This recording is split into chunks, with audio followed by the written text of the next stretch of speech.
राधे।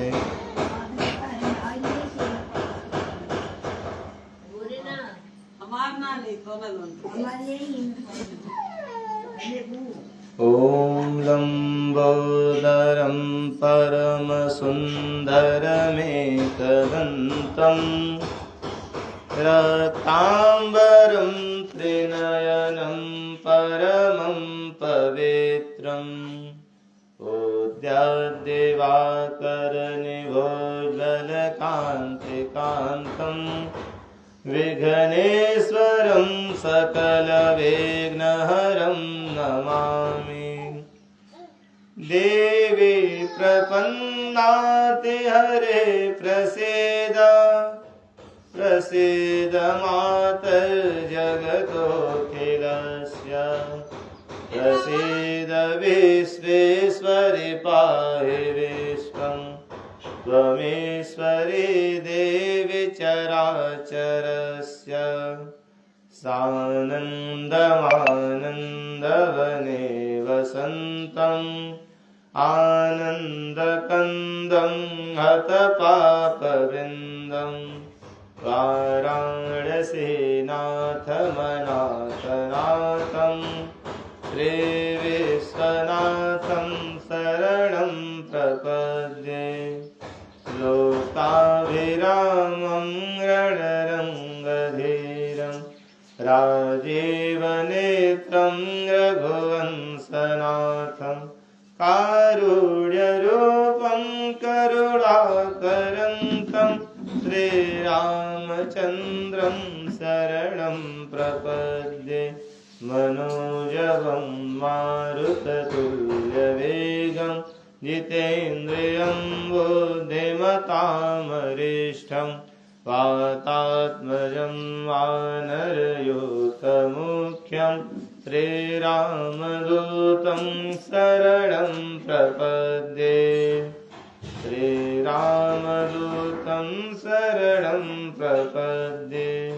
सच्चिदानन्दरूपाय विश्वोत्पत्त्यादिहेतवे तापत्रय विनाशाय श्रीकृष्णाय वयं नमः। श्रीकृष्णाय वयं नमः। यं प्रव्रजन्तमनुपेतमपेतकृत्यं द्वैपायनो विरहकातर आजुहाव पुत्रेति तन्मयतया तरवो विनेदुस्तं सर्वभूतहृदयं मुनिमानतोऽस्मि। नमोऽस्तु ते व्यासविशालबुद्धे फुल्लारविन्दायतपत्रनेत्र येन त्वया भारततैलपूर्णः प्रज्वालितो ज्ञानमयप्रदीपः। मूकं करोति वाचालं पङ्गुं लङ्घयते गिरिं यत्कृपातमहं वन्दे परमानन्दमाधवम्।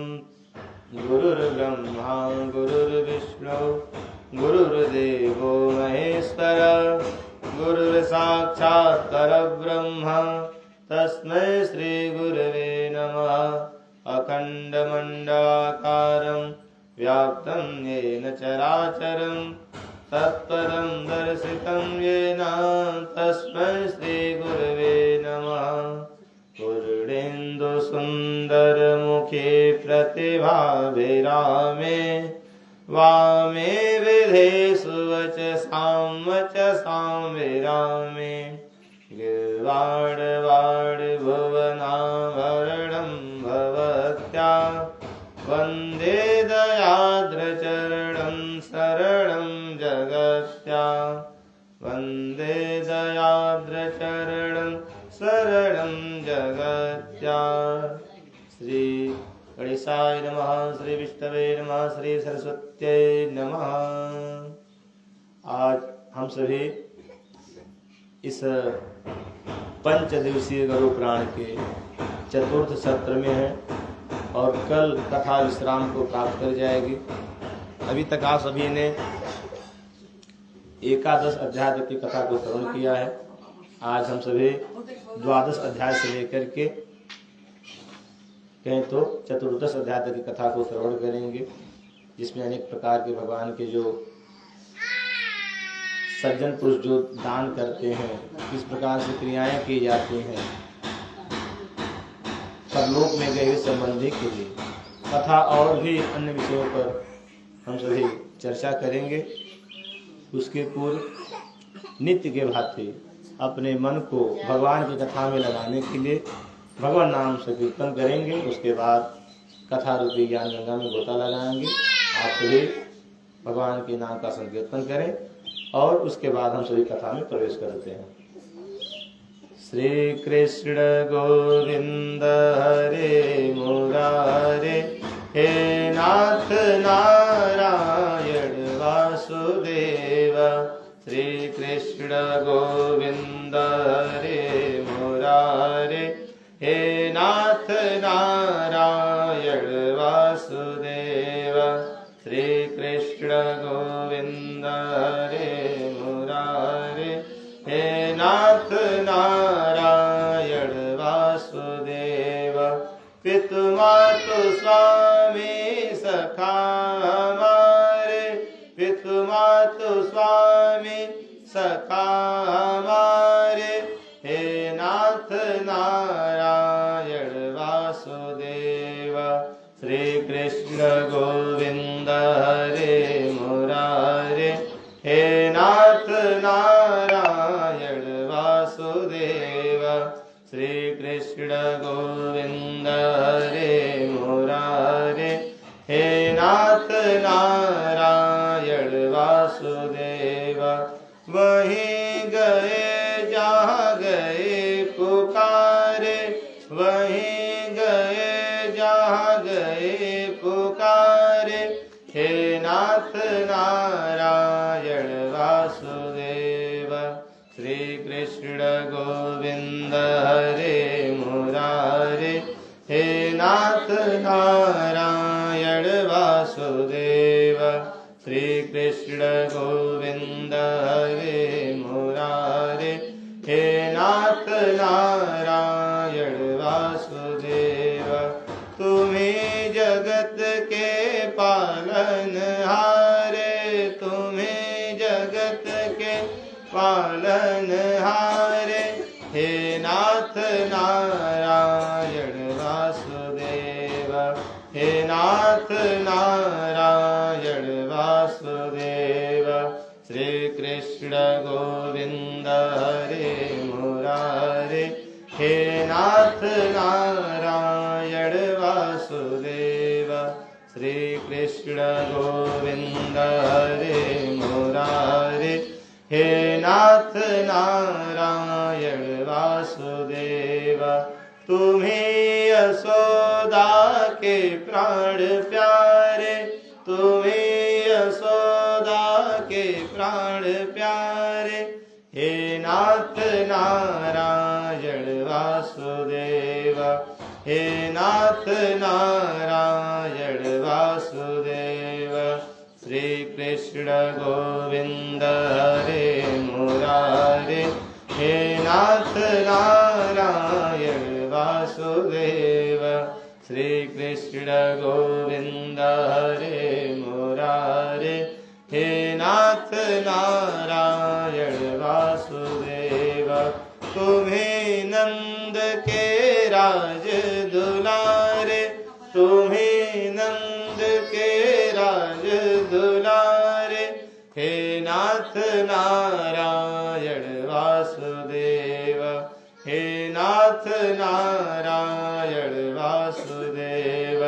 श्री कृष्ण गोविंद हरे मुरारे, हे नाथ नारायण वासुदेव।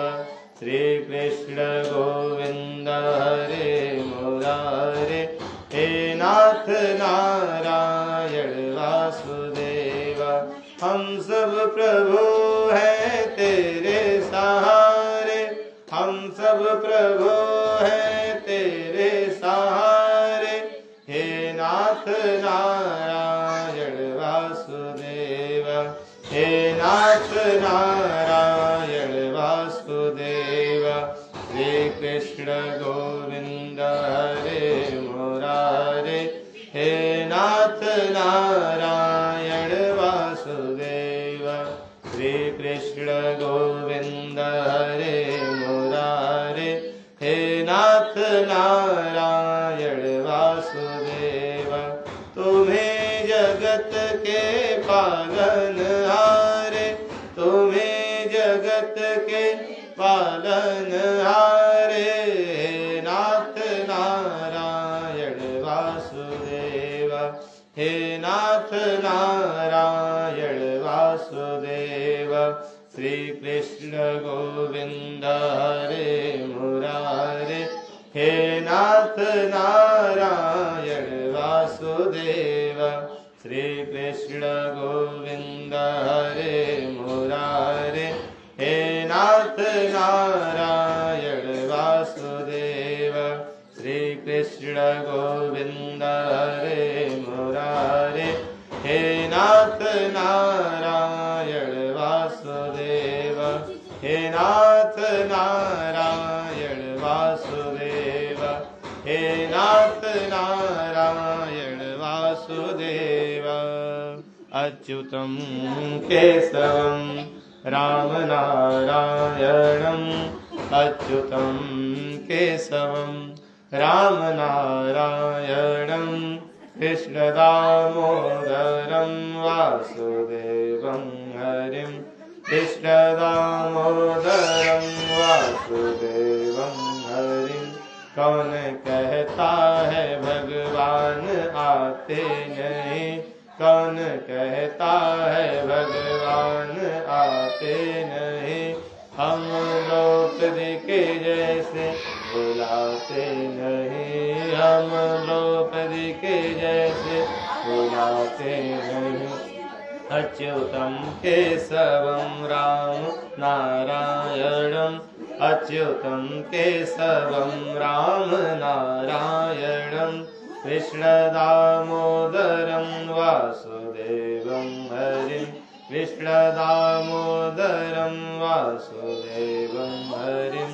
कौन कहता है भगवान खाते नहीं, कौन कहता है भगवान खाते नहीं। हम सबरी के जैसे खिलाते नहीं, हम सबरी के जैसे खिलाते नहीं।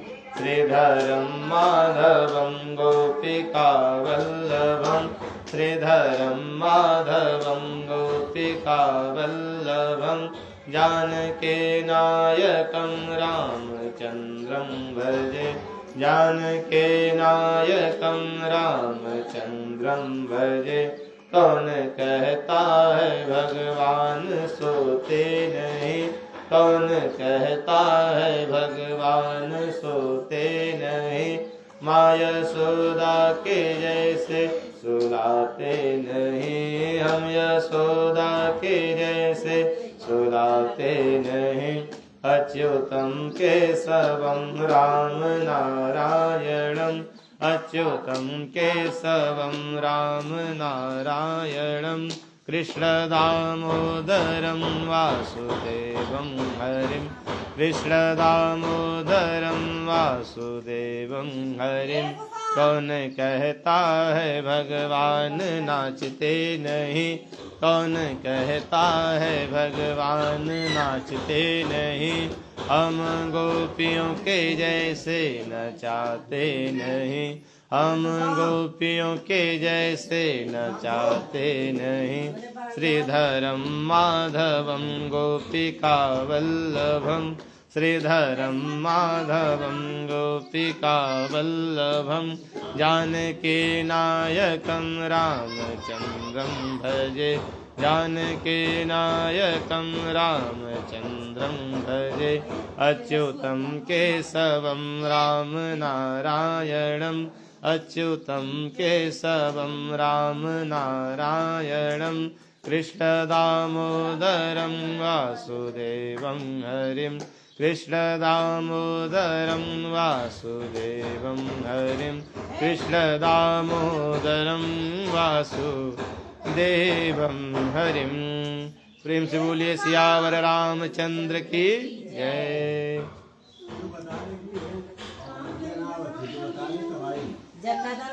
11वें अध्याय शांति बनाए 11वें अध्याय तक की कथा को श्रवण करने के उपरांत श्री गरुड़ जी महाराज ने भगवान से पुनः प्रश्न किया है।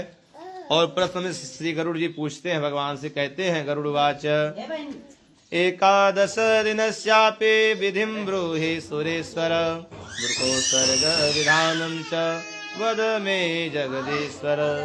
श्री गरुड़ जी भगवान से कहते हैं कि हे प्रभु, जो 11वें दिन श्राद्ध किया जाता है जिसे एकादशा कहा जाता है, कहते हैं कि हे प्रभु उसका क्या विधान है, और जो 11वें दिन वृकोत्सर्ग होता है उसका क्या विधान है तथा उसकी क्या महिमा है, कैसे उससे करना चाहिए, आज सब ये सब विषय मुझको बताइए, मैं सुनना चाहता हूँ। तो श्री भगवान गरुड़ जी के उत्तर को देते हुए कहते हैं, श्री भगवान उवाच एकादशे निगंतव्यम प्रातरेव जलाशय और्ध्वदेहि क्रिया सर्वा करणीया प्रयत्नतः। श्री भगवान कहते कि हे गरुड़, जब 11वें दिन का श्राद्ध करना हो तो व्यक्ति को चाहिए कि वह प्रातः काल, कहते कि उसको चाहिए कि वह प्रातः काल जलाशय के पास जाए और वहां जाकर के जिस प्रकार से शास्त्रों में विधान है उस प्रकार से एकादशा का श्राद्ध करना चाहिए।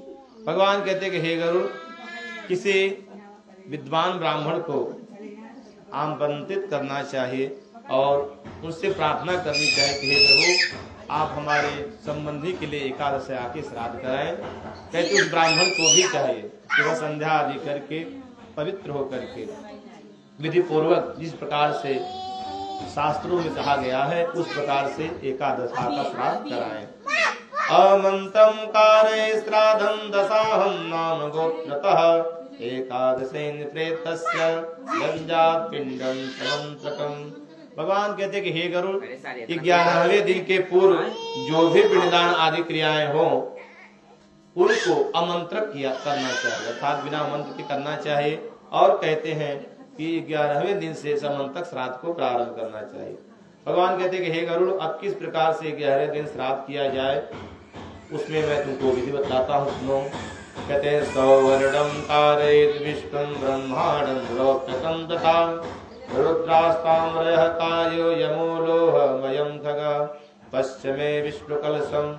कहते कि हे गरुड़, जिस दिन 11वें दिन का श्राद्ध करना हो तो व्यक्ति को चाहिए कि पहले भगवान विष्णु की सोने की प्रतिमा बनवाए, भगवान ब्रह्मा की चांदी की प्रतिमा बनवाए और भगवान रुद्र की तांबे की प्रतिमा बनवानी चाहिए और लोहे की यमराज की प्रतिमा बनवाए। और कहते हैं कि पश्चिमे विष्णु कलशम, पश्चिम दिशा में भगवान विष्णु के लिए कलश स्थापित करना चाहिए और उस कलश में गंगा जल भरना चाहिए और उस कलश के ऊपर पीले वस्त्र से उस कलश को सजा करके उसके ऊपर विधि विधान पूर्वक भगवान विष्णु की जो स्वर्ण की प्रतिमा है उसको प्रतिष्ठित करना चाहिए। कहते पूर्वे तो ब्रह्म कलशम क्षीरोदक समन्वितम। कहते कि पूर्व दिशा में हे गरुड़, ब्रह्मा जी के लिए कलश स्थापित करें, उस कलश में दूध और जल भर के रखना चाहिए तथा श्वेत वस्त्र से उस कलश को सजा करके उसमें ब्रह्मा जी की प्रतिमा को स्थापित करना चाहिए। कहते हैं उत्तर दिशा में भगवान रुद्र के लिए कलश स्थापित करें, उस कलश में मधु सरति सायुतम। कहते उस कलश में मधु और कहते हैं घी या फिर सरसों के तेल से भर करके उस कलश में रखना चाहिए।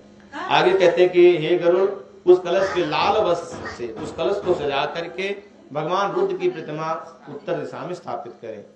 कहते दक्षिणास्याम यमघंट मित्रोदक समन्वितम।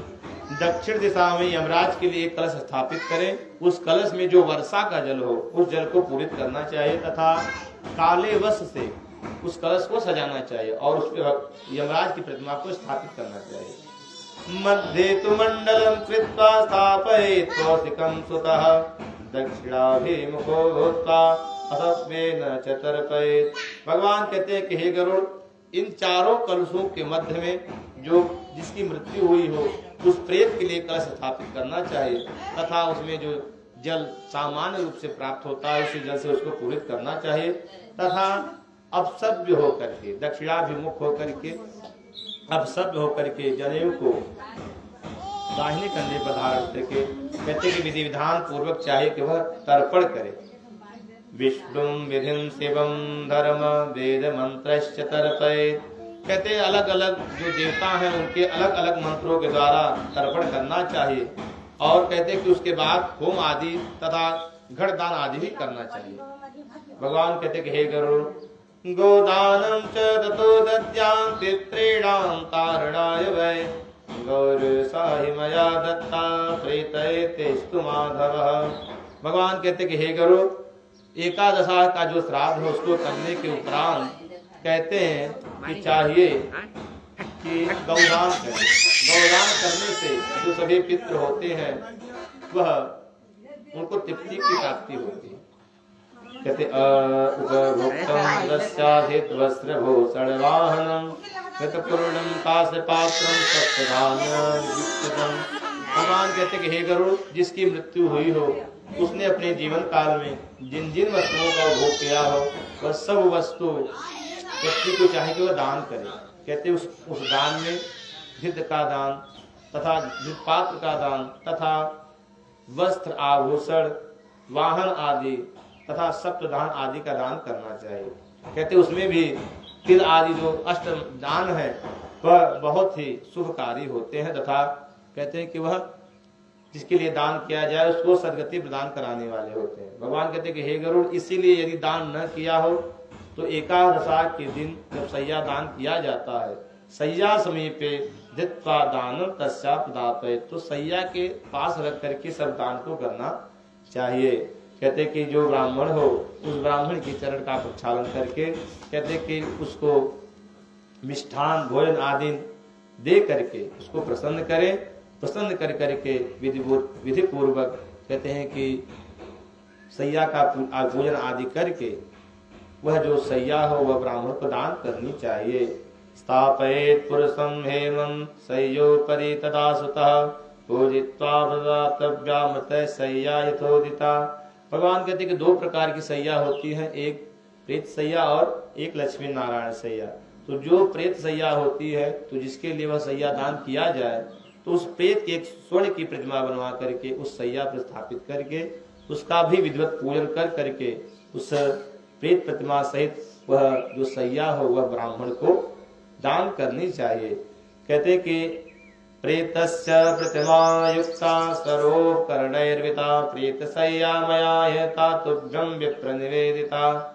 कहते कि उस ब्राह्मण को देख करके यह कहे कि हे ब्राह्मण देवता, यह जो मैंने सैया आपको प्रदान की है इस सैया के दान से मेरा जो परलोक में गया हुआ संबंधी है उसे सदगति की प्राप्ति हो तथा यह जो मेरी सैया है कभी भी सूनी न होवे, आपकी कृपा बनी रहे, ऐसी प्रार्थना उस ब्राह्मण से करनी चाहिए।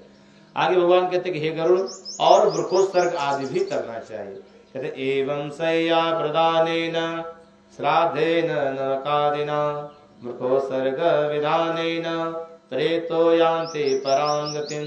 कहते सैया दान करने से, श्राद्ध करने से तथा वृक्षोत्सर्ग आदि तथा गौदान आदि करने से व्यक्ति जो प्रेत होता है, जो प्रेत योनि में गया है, वह सदगति को प्राप्त हो जाता है। कहते कि इसीलिए वृक्षोत्सर्ग अवश्य करना चाहिए। भगवान कहते कि हे गरुड़, अब जो वृक्षोत्सर्ग हो उसमें किस प्रकार का वृक्ष होना चाहिए उसको मैं तुमसे कहता हूँ, सुनो। एकादशेन्द्र विधिना वृक्षोत्सर्गं समाचरेत् हीनांगरोगिणं बालं त्यक्त्वा कोर्यासलक्षणं। कहते कि जो वृक्ष हो वह हीन अंग नहीं होना चाहिए, बालक न हो, वृद्ध न हो, अधिक मोटा ना हो, अधिक पतला ना हो तथा रोग आदि से युक्त न हो। जो बैल वृक्षोत्सर्ग में ग्रहण करना चाहिए वो ऐसा ही होना चाहिए, अर्थात सभी प्रकार से वह शुभ लक्षण से युक्त हो।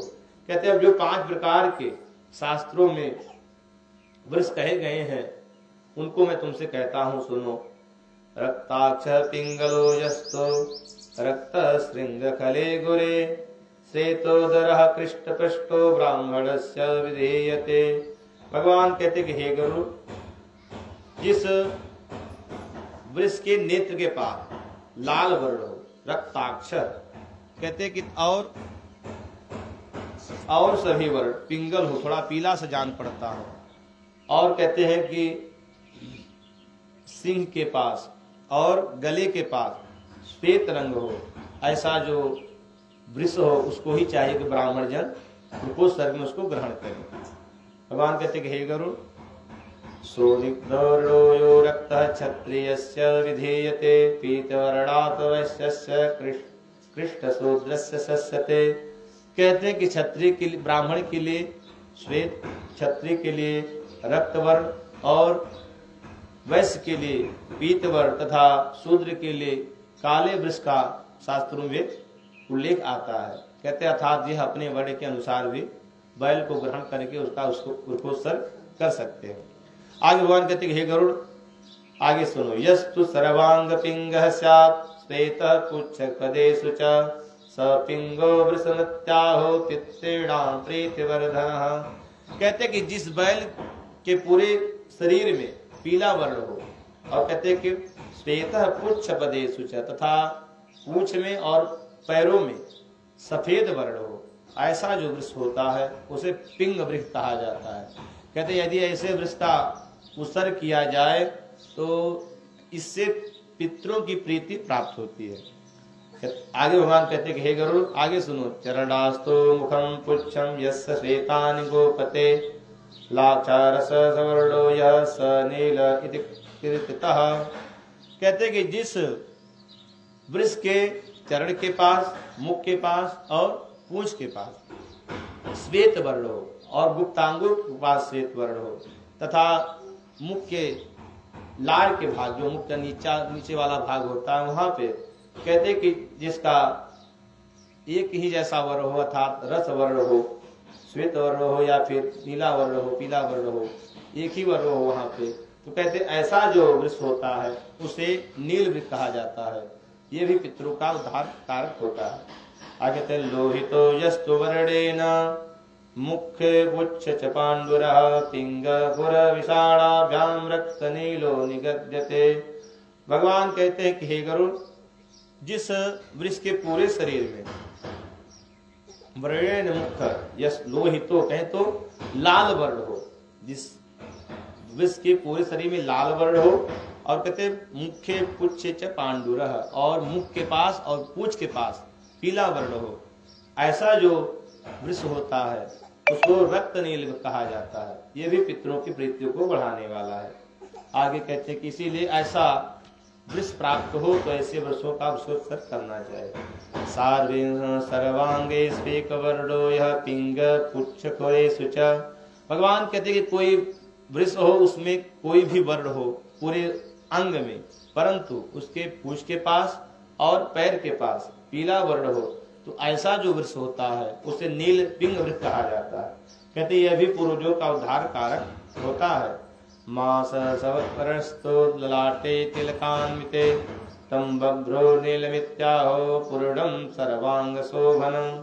भगवान कहते कि हे गरुड़, जिस वृक्ष के पूरे शरीर में एक वर्ण हो और उसके सिर पर, मस्तक पर ललाट सा अर्थात तिलक लगा हुआ हो, उसके ललाट पे ऐसा जान पड़ता हो, तो कहते हैं ऐसा जो वृक्ष होता है उसे बभ्रु नील वृक्ष कहा जाता है।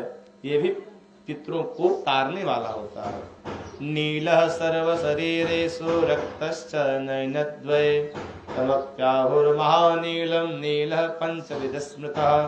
कहते कि किसी जो वृक्ष हो उसके पूरे शरीर में नीला वर्ण हो, रक्तः नयनद्वये और दोनों नेत्र के पास रक्त वर्ण हो, ऐसा जो वृक्ष होता है उसे महानील वृक्ष कहा जाता है। और कहते कि हे गरुड़, इस प्रकार से ये 5 प्रकार के जो वृक्ष हैं ये सब पूर्वजों का उद्धार करने वाले हैं। इसीलिए यदि ऐसे वृक्ष प्राप्त हो जाएं तो इनका अवश्य ही व्यक्ति को चाहिए कि वह उत्सर्ग करें। ऐसा करने से उनके जो पितृ हैं उनको सदगति की प्राप्ति हो जाती है। स एव पुत्रो मंतव्यो वृकुसर्गं तु यश्चरेत् गयायां श्राद्धवाचा तयोर्नो विष्ठा समः किलः।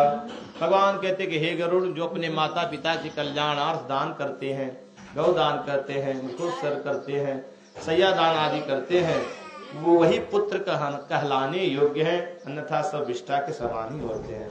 इसलिए सर्वप्रयत्न करके व्यक्ति को चाहिए कि वह अपने पितरों के कल्याणार्थ वृकोत्सर्ग करे। कहते कि तस्मात् पितृमुक्तरतं वृषयज्ञं समाचरेत् यथोक्तेन विधानेन कुर्यात् सर्वं प्रयत्नतः। भगवान कहते कि हे गरुड़, सर्व विधान करके वृकोत्सर्ग करना चाहिए।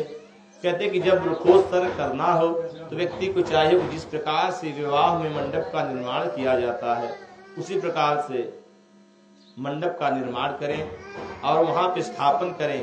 गृहाणाम स्थापनम कृत्वा तत्तत् मंत्रस्तु पूजनम। कहते ग्रहों का स्थापन करें और उनके मंत्रों के द्वारा उनका पूजन करें। ओमं कुर्यात् यथा शास्त्रम पूजयेत् वृषमातरः। कहते कि उसके बाद नवग्रहों आदि का, गणेश आदि का पूजन करने के बाद अग्नि में हवन करना चाहिए तथा वत्स और वत्सी अर्थात गाय और बछड़े दोनों की पूजा करनी चाहिए। और जिस प्रकार से विवाह में वर और वधू को कंगन बांधा जाता है उसी प्रकार से वत्स और वस्ती को भी कंगन बांधना चाहिए। कहते स्थापये च वृषंवस्ते रुद्रकुंभेन च गंधामाल्यं पूज्यकारयश्च प्रदक्षिणम्। कहते हैं कि जो रुद्र आदि कुंभ उस मंडप में स्थापित होते हैं उन कुंभ के जलों से वत्स और वस्ती को स्नान करा करके विधि पूर्वक उनका गंध पुष्पादि अक्षता द्वारा पूजन करना चाहिए तथा उनकी प्रदक्षिणा करनी चाहिए। कहते त्रिशूलम दक्षिणे पार्श्वे वामे चक्रम प्रदापयेत् तं विमुञ्चार्जलिं बद्ध्वा पठेत् मंत्रं विमं सुतः। कहते जो वृष हो उसके दक्षिण भाग में त्रिशूल का चिन्ह और वाम भाग में चक्र का चिन्ह करना चाहिए और हाथ में पुष्प आदि लेकर के इस प्रकार से प्रार्थना करनी चाहिए और कहना चाहिए उस वृष से, उस बैल से कहना चाहिए धर्मस्त्वं वृषरूपेण ब्रह्मणा निर्मिता पुरा तव सर्ग प्रदानेन तारयस्व भवार्णवात्। कहे कि हे वृषरूपी धर्म, आपको पूर्व में ब्रह्मा जी ने इसीलिए रचा है ताकि आप का उत्सर्ग करने से जो हमारे पितृ हैं वो सदगति को प्राप्त हो जाए। इसीलिए हे प्रभु, मैं आपका उत्सर्ग कर रहा हूँ। आपका उत्सर्ग करने से मेरा जो संबंधी या फिर जो स्वयं के लिए कर रहा हो वो ऐसा कहे कि मैं या मेरा संबंधी भव सागर से पार हो जाए। कहते ऐसा भगवान कहते कि हे गरुड़, इस प्रकार से कह करके इति मंता नमस्कृत्य वत्स्यं समुत्सृजेत्। इस प्रकार से गाय और बछड़े को नमस्कार करके कहते हैं कि उससे प्रार्थना करनी चाहिए कि जो प्रेत है उसे मोक्ष की प्राप्ति होवे, सद्गति की प्राप्ति होवे। कहते तस्मादेश भगर्तव्यं तत्फलं देवतो भवेत् अपुत्रस्तु स्वयं कृत्वा सुखं यान्ते परां गतिम्। कहते कि ये जो क्रिया है इन क्रियाओं को कोई भी कर सकता है और जो अपनी जीवितावस्था में अपने लिए करना चाहे वो कर सकता है। ये नहीं कि पुत्र के भरोसे ही रहे। अपुत्रस्तु स्वयं कृत्वा, कहते जो पुत्र करने वाले नहीं है या फिर जिनके पुत्र नहीं है वह अपने लिए इन क्रियाओं को कर सकते हैं। भगवान कहते कि हे गरुड़, जब भी इन क्रियाओं को करना हो तो कार्तिक आदि जो शुभ मास है और जब सूर्य उत्तरायण होते हैं उस समय ही करना चाहिए। कहते कि परंतु यदि मन में भाव उत्पन्न हो कि अब मुझे वृक्षोत्सर्ग करना है या दान देना है, सत्कर्म करना है, तो कहते हैं तब उसके लिए व्यक्ति को चाहिए कि वह तिथि वार मास आदि का विचार न करे, क्योंकि ऐसा जो भाव होता है कलयुग में वह बड़े प्रयत्न से आता है। इसलिए जब ऐसा भाव आए शुभ कर्म करने का तो उसी समय सत्पात्र को बुला करके यह कार्य कर लेना चाहिए। भगवान कहते हैं कि सालग्रामं च संस्थाप्य वैष्णवं श्राद्धमाचरेत् आत्मसाधं कुतः कुर्यात् दद्यादानं द्विजान्मने। भगवान कहते हैं कि हे गरुड़, यह सब शुभ मास आदि का विचार किए बिना भी कर सकते हैं। कहते जब भी श्राद्ध करना हो तो भगवान शालिग्राम को स्थापित करके श्राद्ध करें। कहते ऐसा जो श्राद्ध होता है उसे वैष्णव श्राद्ध कहा जाता है। कहते कि दूसरे के लिए करें या फिर स्वयं के लिए करें, तो जो श्राद्ध करे उसको चाहिए कि वह दान दे। दानम द्विजन्म, ब्राह्मण को बहुत दान देना चाहिए। कहते यह च कुरुते पुत्र पुत्रवान सर्व कामम फलम तस्य वृकोत्सर्गा प्रजायते। भगवान कहते कि हे गरुड़, वृकोत्सर्ग करने से व्यक्ति के सभी मनोरथ पूर्ण होते हैं, तथा उस व्यक्ति ने जिस किसी भी समय पाप किया हो या फिर जिसके लिए वह दान किया जा रहा है, उसने अपने जीवन काल में किसी भी समय कोई भी जाने अनजाने में पाप किया हो, वह सब नष्ट हो जाते हैं। कहते हैं कि इसीलिए सर्वप्रयत्न करके इस वृक्ष को करना चाहिए। आगे कहते हैं कि हे गरुड़, पते पुत्रवते नारे द्वयो अग्रे मृता यदे मृकोत्सर्गं नैव कुर्यात् दद्यात् नाम च पयस्विनीम्। कहते यदि कोई स्त्री हो और उसकी मृत्यु हो जाए, उसके पति और पुत्र जीवित हो, तो कहते तो ऐसे स्त्री के लिए वृकोत्सर्ग नहीं करना चाहिए, केवल दूध देने वाली गाय का ही दान करना चाहिए। आगे कहते हैं वृषभं वादयेद्यस्तु स्कंधे पृष्ठे चकेचर सपदे नरके घोरे यावद् घोर संलवम्। कहते किसी वृक्ष का उसको सर करके उसको छोड़ दिया जाए और कोई मूर्ख उसके ऊपर बोझा रखे या उसको मारे पीटे, तो कहते हैं ऐसा जो करने वाला होता है वह जो पापी जीव है वह घोर नरक में वास करता है, और नरक के बाद एक नरक के बाद दूसरे नरक, इस प्रकार से नरक के दुख को ही भोगता रहता है। कहते कि इसीलिए ऐसा नहीं करना चाहिए। एवं कृत्वार्धोत्सर्गं कुर्यात् श्राद्धानि षोडश सपिंडीकरणात् तदहं कथयामि ते।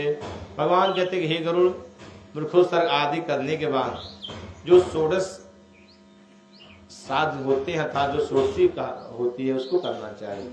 कहते कि अब सुनो, स्थाने द्वारे तमागे च चितायां सर्वहस्तके अस्ते संचयने षष्ठोदश पिंडा नवानिका। भगवान कहते कि हे गरुड़, जब पहले दिन मृत्यु होती है तो पहले दिन से लेकर के 10वें दिन के अंदर 16 पिंडदान होते हैं। पहले दिन 6 पिंडदान, उसके बाद पहले दिन से लेकर के 10वें दिन तक एक एक पिंडदान। कहते हैं जो पिंडदान है इसको विद्वान जन मलिन षोडशी कहते हैं। भगवान कहते कि हे गरुड़, उसके बाद जो 11वें दिन मध्यम षोडशी होती है उनमें 16 पिंडदान किए जाते हैं। कहते हैं वह पिंडदान किसको किया जाता है, उन देवताओं के नाम को तुमसे कहता हूँ, सुनो। कहते 16 पिंडदान होते हैं और 16 पिंडदानों के अलग अलग देवता हैं। कहते प्रथमं श्री विष्णवे दद्यां, द्वितीयं श्री शिवाय च यमाय परिवाराय, तृतीयं पिंडमुत्सृजे। भगवान कहते कि 11वें दिन जो पहला पिंडदान होता है वह भगवान विष्णु को दिया जाता है, दूसरा भगवान शिव को, तीसरा यमराज को, और कहते हैं कि चौथा पिंडदान होता है, चतुर्थ पिंडदान, वह सोमराज को दिया जाता है। कहते हैं कि जो 5वां पिंडदान होता है वह हव्य वाहन, कहीं तो देवताओं के वाहन को दिया जाता है। 6वां कव्य वाहन, कहीं तो पितरों के वाहन को दिया जाता है। 7वां काल को दिया जाता है। 8वां रुद्र को दिया जाता है। 9वां पुरुष को, कहें तो भगवान विष्णु को दिया जाता है। 10वां जो प्रेत है उसको दिया जाता है। 11वां पिंडदान भगवान विष्णु को दिया जाता है। 12वां ब्रह्मा जी को दिया जाता है। 13वां विष्णु को दिया जाता है। और कहते हैं कि जो 14वां पिंडदान होता है वह शिव को दिया जाता है। 15वां यमराज को दिया जाता है। और कहते हैं कि जो 16वां पिंडदान होता है वह तत्पुरुष, कहें तो महाशिव को प्रदान किया जाता है। भगवान कहते हैं कि हे गरुड़, यह जो 16 पिंडदान 11वें दिन होते हैं इसको मध्यम षोडशी कहते हैं। कहते हैं इसके बाद 12वें दिन 16 पिंडदान होते हैं, उनको तुमसे कहता हूँ, सुनो। द्वादश प्रतिमासेषु पाक्षिकं च त्रिपाक्षिकं न्यून षड्मासिकं पिंडं दद्यात् नवनादिकां। तथा कहते हैं कि जब व्यक्ति की मृत्यु होती है उस महीने से लेकर के 12 महीने तक, एक जो 12वें दिन पिंडदान होता है उसके लिए एक एक पिंडदान वह हो गए। कहते वह 12 महीने का पिंडदान 12 हो गया। प्रतिमासेषु, अर्थात जो प्रतिमास का 12 महीने का एक पिंडदान, ये हो गया पाक्षिकम च त्रिपाक्षिकम, और एक पाक्षिक पिंडदान और एक त्रैपाक्षिक पिंडदान और एक न्यून षडमासिक और एक पिंडदान न्यूनाधिक। इस प्रकार से यह 16 पिंडदान जो होते हैं, भगवान कहते कि हे गरुड़, इसको उत्तम सोच से विद्वान जन कहते हैं। कहते कि इस प्रकार से हे गरुड़, जिसका यह त्रय षोडश श्राद्ध नहीं होता उस व्यक्ति का प्रेतत्व बना रहता है। इसलिए व्यक्ति को चाहिए कि अवश्य ही वह इन तीनों षोडशियों को करे, अन्यथा उसका प्रेतत्व नष्ट नहीं होता। यावत् दीयते श्राद्धं षोडश त्रय संज्ञकं स्वदत्तं परदत्तं च प्रत्ययनोपतिष्ठते। कहती है जब तक यह तीनों श्राद्ध नहीं होते तब तक उस प्रेत के लिए जो भी पिंडदान आदि क्रियाएं की जाती हैं, जलांजलि तिलांजलि आदि दी जाती है, वो उसके पास नहीं ठहरती। कहते कि इसलिए इन तीनों षोडशियों को अवश्य ही करना चाहिए। भगवान कहते कि भर्तुर्वा कुरुते पत्नी तस्या श्रेयो ह्यनन्तकम्।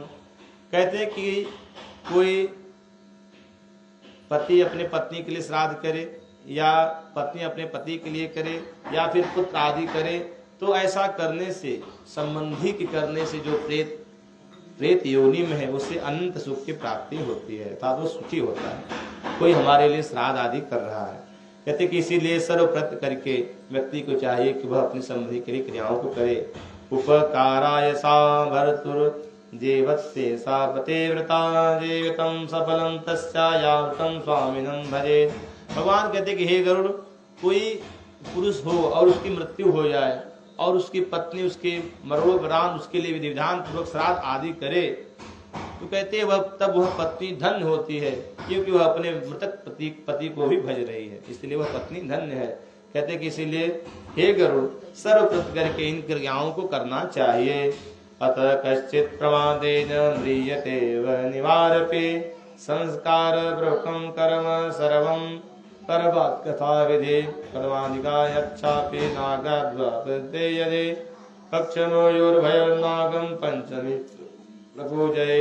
भगवान कहते कि हे गरुड़, यदि किसी का किसी प्रकार से प्रमाद से अर्थात झगड़ा आदि करके कोई अपनी किसी की मृत्यु हो जाए, कोई अग्नि में जल के मर जाए, जल में गिर के मर जाए, या किसी प्रकार से किसी का श्राद्ध आदि न हो, तो कहते उसके लिए तब व्यक्ति को चाहिए कि जो पूर्व में मैंने कथा कही है राजा बभ्रुवाहन की और प्रेत की, उसमें जो नारायण बलि की क्रिया को कही गई उसको कराना चाहिए। कहते कि और यदि किसी की मृत्यु सर्प के काटने से हो गई है, तो भगवान कहते कि हे गुरु, तब उसको चाहिए कि जो दोनों पक्षों में पंचमी तिथि आती है, उस पंचमी तिथि में स्वर्ण का सर्प बना करके उसका विधि विधान पूर्वक पूजन करना चाहिए। और पूजन करके कहते हैं कि वह ब्राह्मण को निवेदित करनी चाहिए, तथा कहते हैं कि नारायण बलि आदि उस व्यक्ति के लिए करानी चाहिए। प्रज्ञा भूमि तो आविश्यम च नैवेद्यम क्षीरम च निवेदयेत्। कहते इस प्रकार से स्वर्ण का नाग दान करने से तथा नारायण बलि आदि करने से जो प्रेत के द्वारा जिसकी मृत्यु हुई है उसको भी सद्गति की प्राप्ति हो जाती है। भगवान कहते कि हे गरुड़, पुनस्तेषां प्रकुर्वेत नारायण बलि क्रियां लभन्ते सर्वासं मुच्यते सर्वपातकै एवं सर्वा क्रियां कृत्वा घटं सान्नं जलान्वितं दद्या साधं यथा संख्यां पिंडवान् वा जलान् क्रमात्।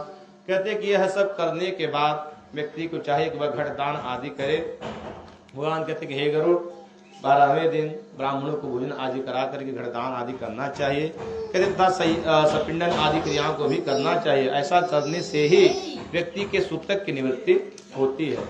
इस प्रकार जब भगवान ने कहा तो श्री गरुड़ जी ने भगवान से पुनः प्रश्न किया, और प्रश्न में श्री गरुड़ जी महाराज कहते हैं, सपिंडन विधं विधिं ब्रूहि सूतकस्य च निर्णयम् शय्यापदानां सामग्रीं तेषां च महिमां प्रभो। श्री गरुड़ जी ने कहा कि हे प्रभु, जो सपिंडन की क्रिया आपने कही कि करना पड़ता है, तो उसकी क्या विधि है उसको बतलाइए। किसको कितने दिन का सूतक लगता है उसको बतलाइए।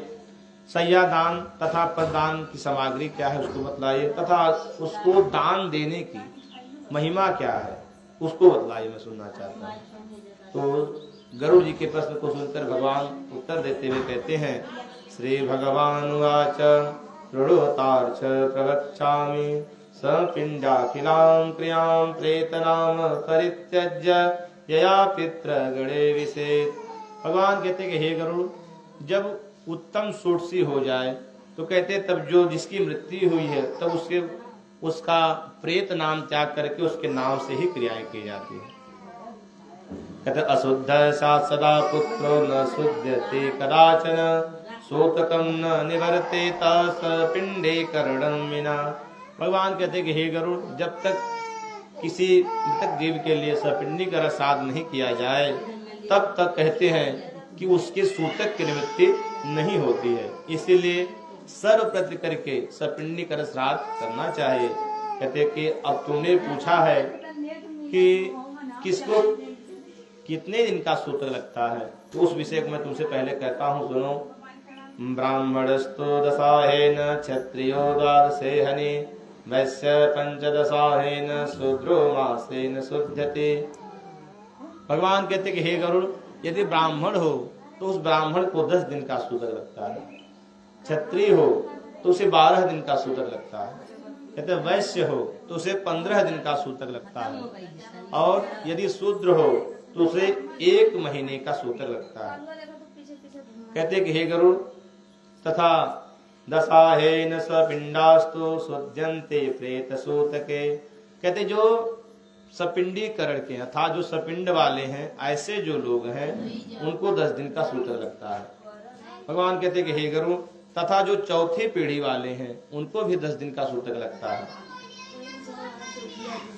और कहते जो 6वीं पीढ़ी वाले हैं उनको भी 5 दिन का सूतक लगता है। षष्ठे चतुरः प्रोक्तम सप्तमे च दिनत्रयम्। जो 6वीं पीढ़ी वाले हैं उनको 4 दिन का सूतक लगता है। जो 7वीं पीढ़ी वाले हैं उनको 3 दिन का सूतक लगता है। जो 8वीं पीढ़ी वाले हैं उनको 1 दिन का सूतक लगता है, और जो 9वीं पीढ़ी वाले हैं उनको 2 प्रहर कहें तो 6 घंटे का सूतक लगता है। कहते 10वें स्नान मात्रम हे मृतकम जन्म सूतकम। भगवान कहते कि हे गरुड़, जो 10वीं पीढ़ी वाले हैं उनको केवल स्नान मात्र का सूतक लगता है, उसमें वह जन्म का सूतक हो या फिर जन्म का अशौच हो या फिर मृतक का सूतक हो। कहते कि देशांतरगत कश्चित् शुरुयात् निर्दशम् एवमेषं दशारात्र स्थावत् देवा शुचिर भवे। कहते कोई देश को छोड़ करके या अपने देश को छोड़ के कहीं बाहर गया हो और उसकी मृत्यु हो जाए और उसका संदेश प्राप्त हो कि अमुक व्यक्ति की मृत्यु हो गई, तो भगवान कहते कि हे गरुड़, तब 10 दिन में जिस दिन ये पता चलेगा कि उसकी मृत्यु हो गई तो 10 दिन में जितने दिन बचे रहेंगे उतने दिन का सूतक लगता है। कहते कि अतिक्रांते दशा हेतु 13 शुचिर भवेत्। कहते कि यदि 10 दिन के बाद किसी की मृत्यु बहुत दिन हो गया हुए और किसी को पता चले तो कहते तब उसको 10 दिन के पार हो गया है यदि, तो कहते तब 3 दिन का सूतक लगता है। संवत्सरे व्यतीते तु स्नान माता शुद्धति। किसी की मृत्यु हुई हो और 1 वर्ष बाद पता चले कि अमुक व्यक्ति की मृत्यु हो गई तो केवल स्नान मात्र से सूतक की निवृत्ति हो जाती है। आद्य भागम द्वयान्याम मृतकस्य च सूतके द्वितीये पतिते चात्य सूतकाता द्विनेत्रयम्। भगवान कहते हे गरुड़, यदि एक ही महीने में 2 सूर्य की संक्रांति हो तो कहते कि यदि उस महीने में किसी की मृत्यु हो जाए तो जिस तिथि में मृत्यु हो, जब उसका वार्षिक श्राद्ध या फिर पाक्षिक श्राद्ध आदि करना हो तो उस तिथि का पूर्वार्ध या उत्तरार्ध, जिस उस समय देखना चाहिए जब मृत्यु होती है, देखना चाहिए कि वह तिथि का पूर्वार्ध था या उत्तरार्ध था, उसका निर्णय करके तब व्यक्ति को आगे वार्षिक श्राद्ध था या पाक्षिक श्राद्ध आदि करना चाहिए। कहते आनंद संदा सद्य अचौला संधे स्मृता त्रिरात्र मता देशा दशरात्र मतः परम। भगवान कहते कि हे गरुड़, यदि कोई बालक हो और उसकी मृत्यु हो जाए, कहते हैं कि उसका यज्ञोपवीत संस्कार यदि न हुआ हो उसके पहले ही उसकी मृत्यु हो जाए तो उसको केवल तब 3 दिन का सूतक लगता है, और यज्ञोपवीत संस्कार होने के बाद यदि मृत्यु हो जाए तो 10 दिन का सूतक लगता है, ऐसा जानना चाहिए। भगवान कहते कि हे गरुड़, आजन्मस्तो चौलांतम यत् कन्या विपद्यते सद्यः शौचं भवेत् तत्र सर्ववर्णेषु नित्यशः।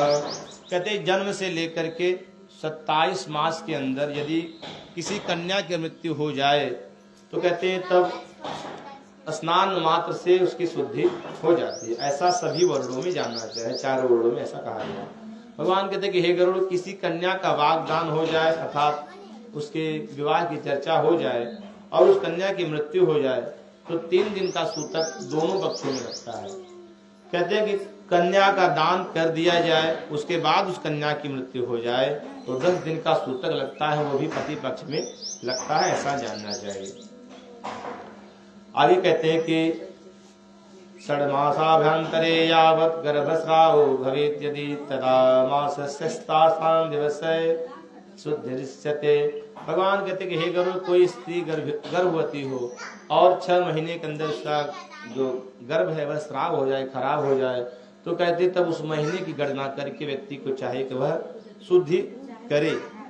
अथ ऊर्ध्वं स्वजात्युक्तमशौचं तासुरिच्यते सद्यः शौचं स्वपिण्डानां गर्भस्य पतने सुते।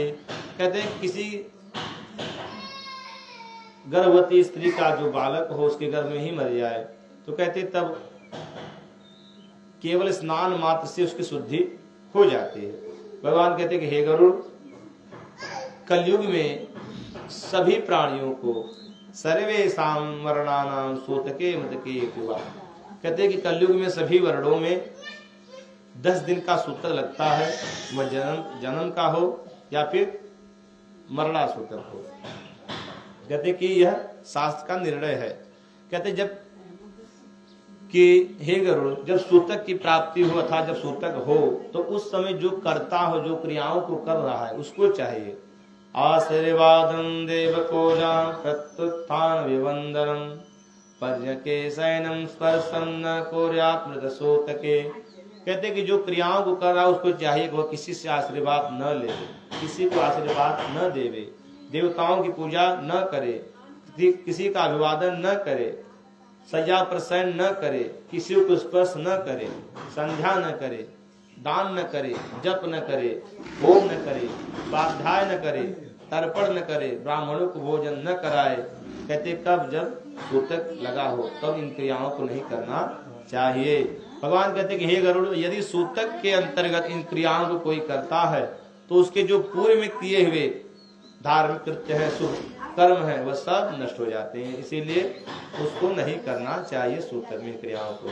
मृतनो मंत्रपूतस्य साग्निकस्य द्विजस्य च ब्रह्मनिश्च यतिनो नहि राज्ञां च सूतकम्। भगवान कहते कि हे गरुड़, जो नित्य व्रत में ही लगे हुए हैं अर्थात जो भगवान का व्रत करते हैं, भगवान का चिंतन करते रहते हैं, कहते कि इनको सूतक नहीं लगता। मंत्र पूतस्य, जो मंत्र के ज्ञाता हैं उनको सूतक नहीं लगता।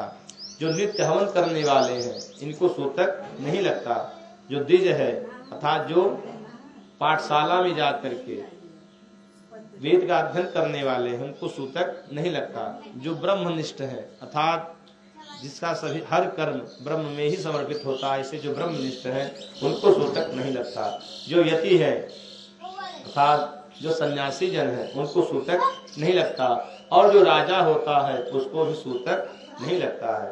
भगवान कहते कि हे गरुड़, विवाह आदि उत्सव हो तो कहते हैं कि उस समय यदि सूतक की प्राप्ति हो जाए तो कहते हैं कि सूतक के पहले जो बना हुआ भोजन आदि होगा उसको ग्रहण करने में दोष नहीं होता है। सूतके यस्तु गृह्णाते तदज्ञानं दोषभाग दत्ता दोषमाप्नोति याचकाय ददन्नपि।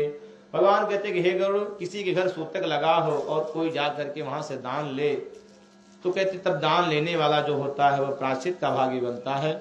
और कहते यदि कोई अपने सूतक को छुपा करके दान करता है तो वह दान देने वाला भी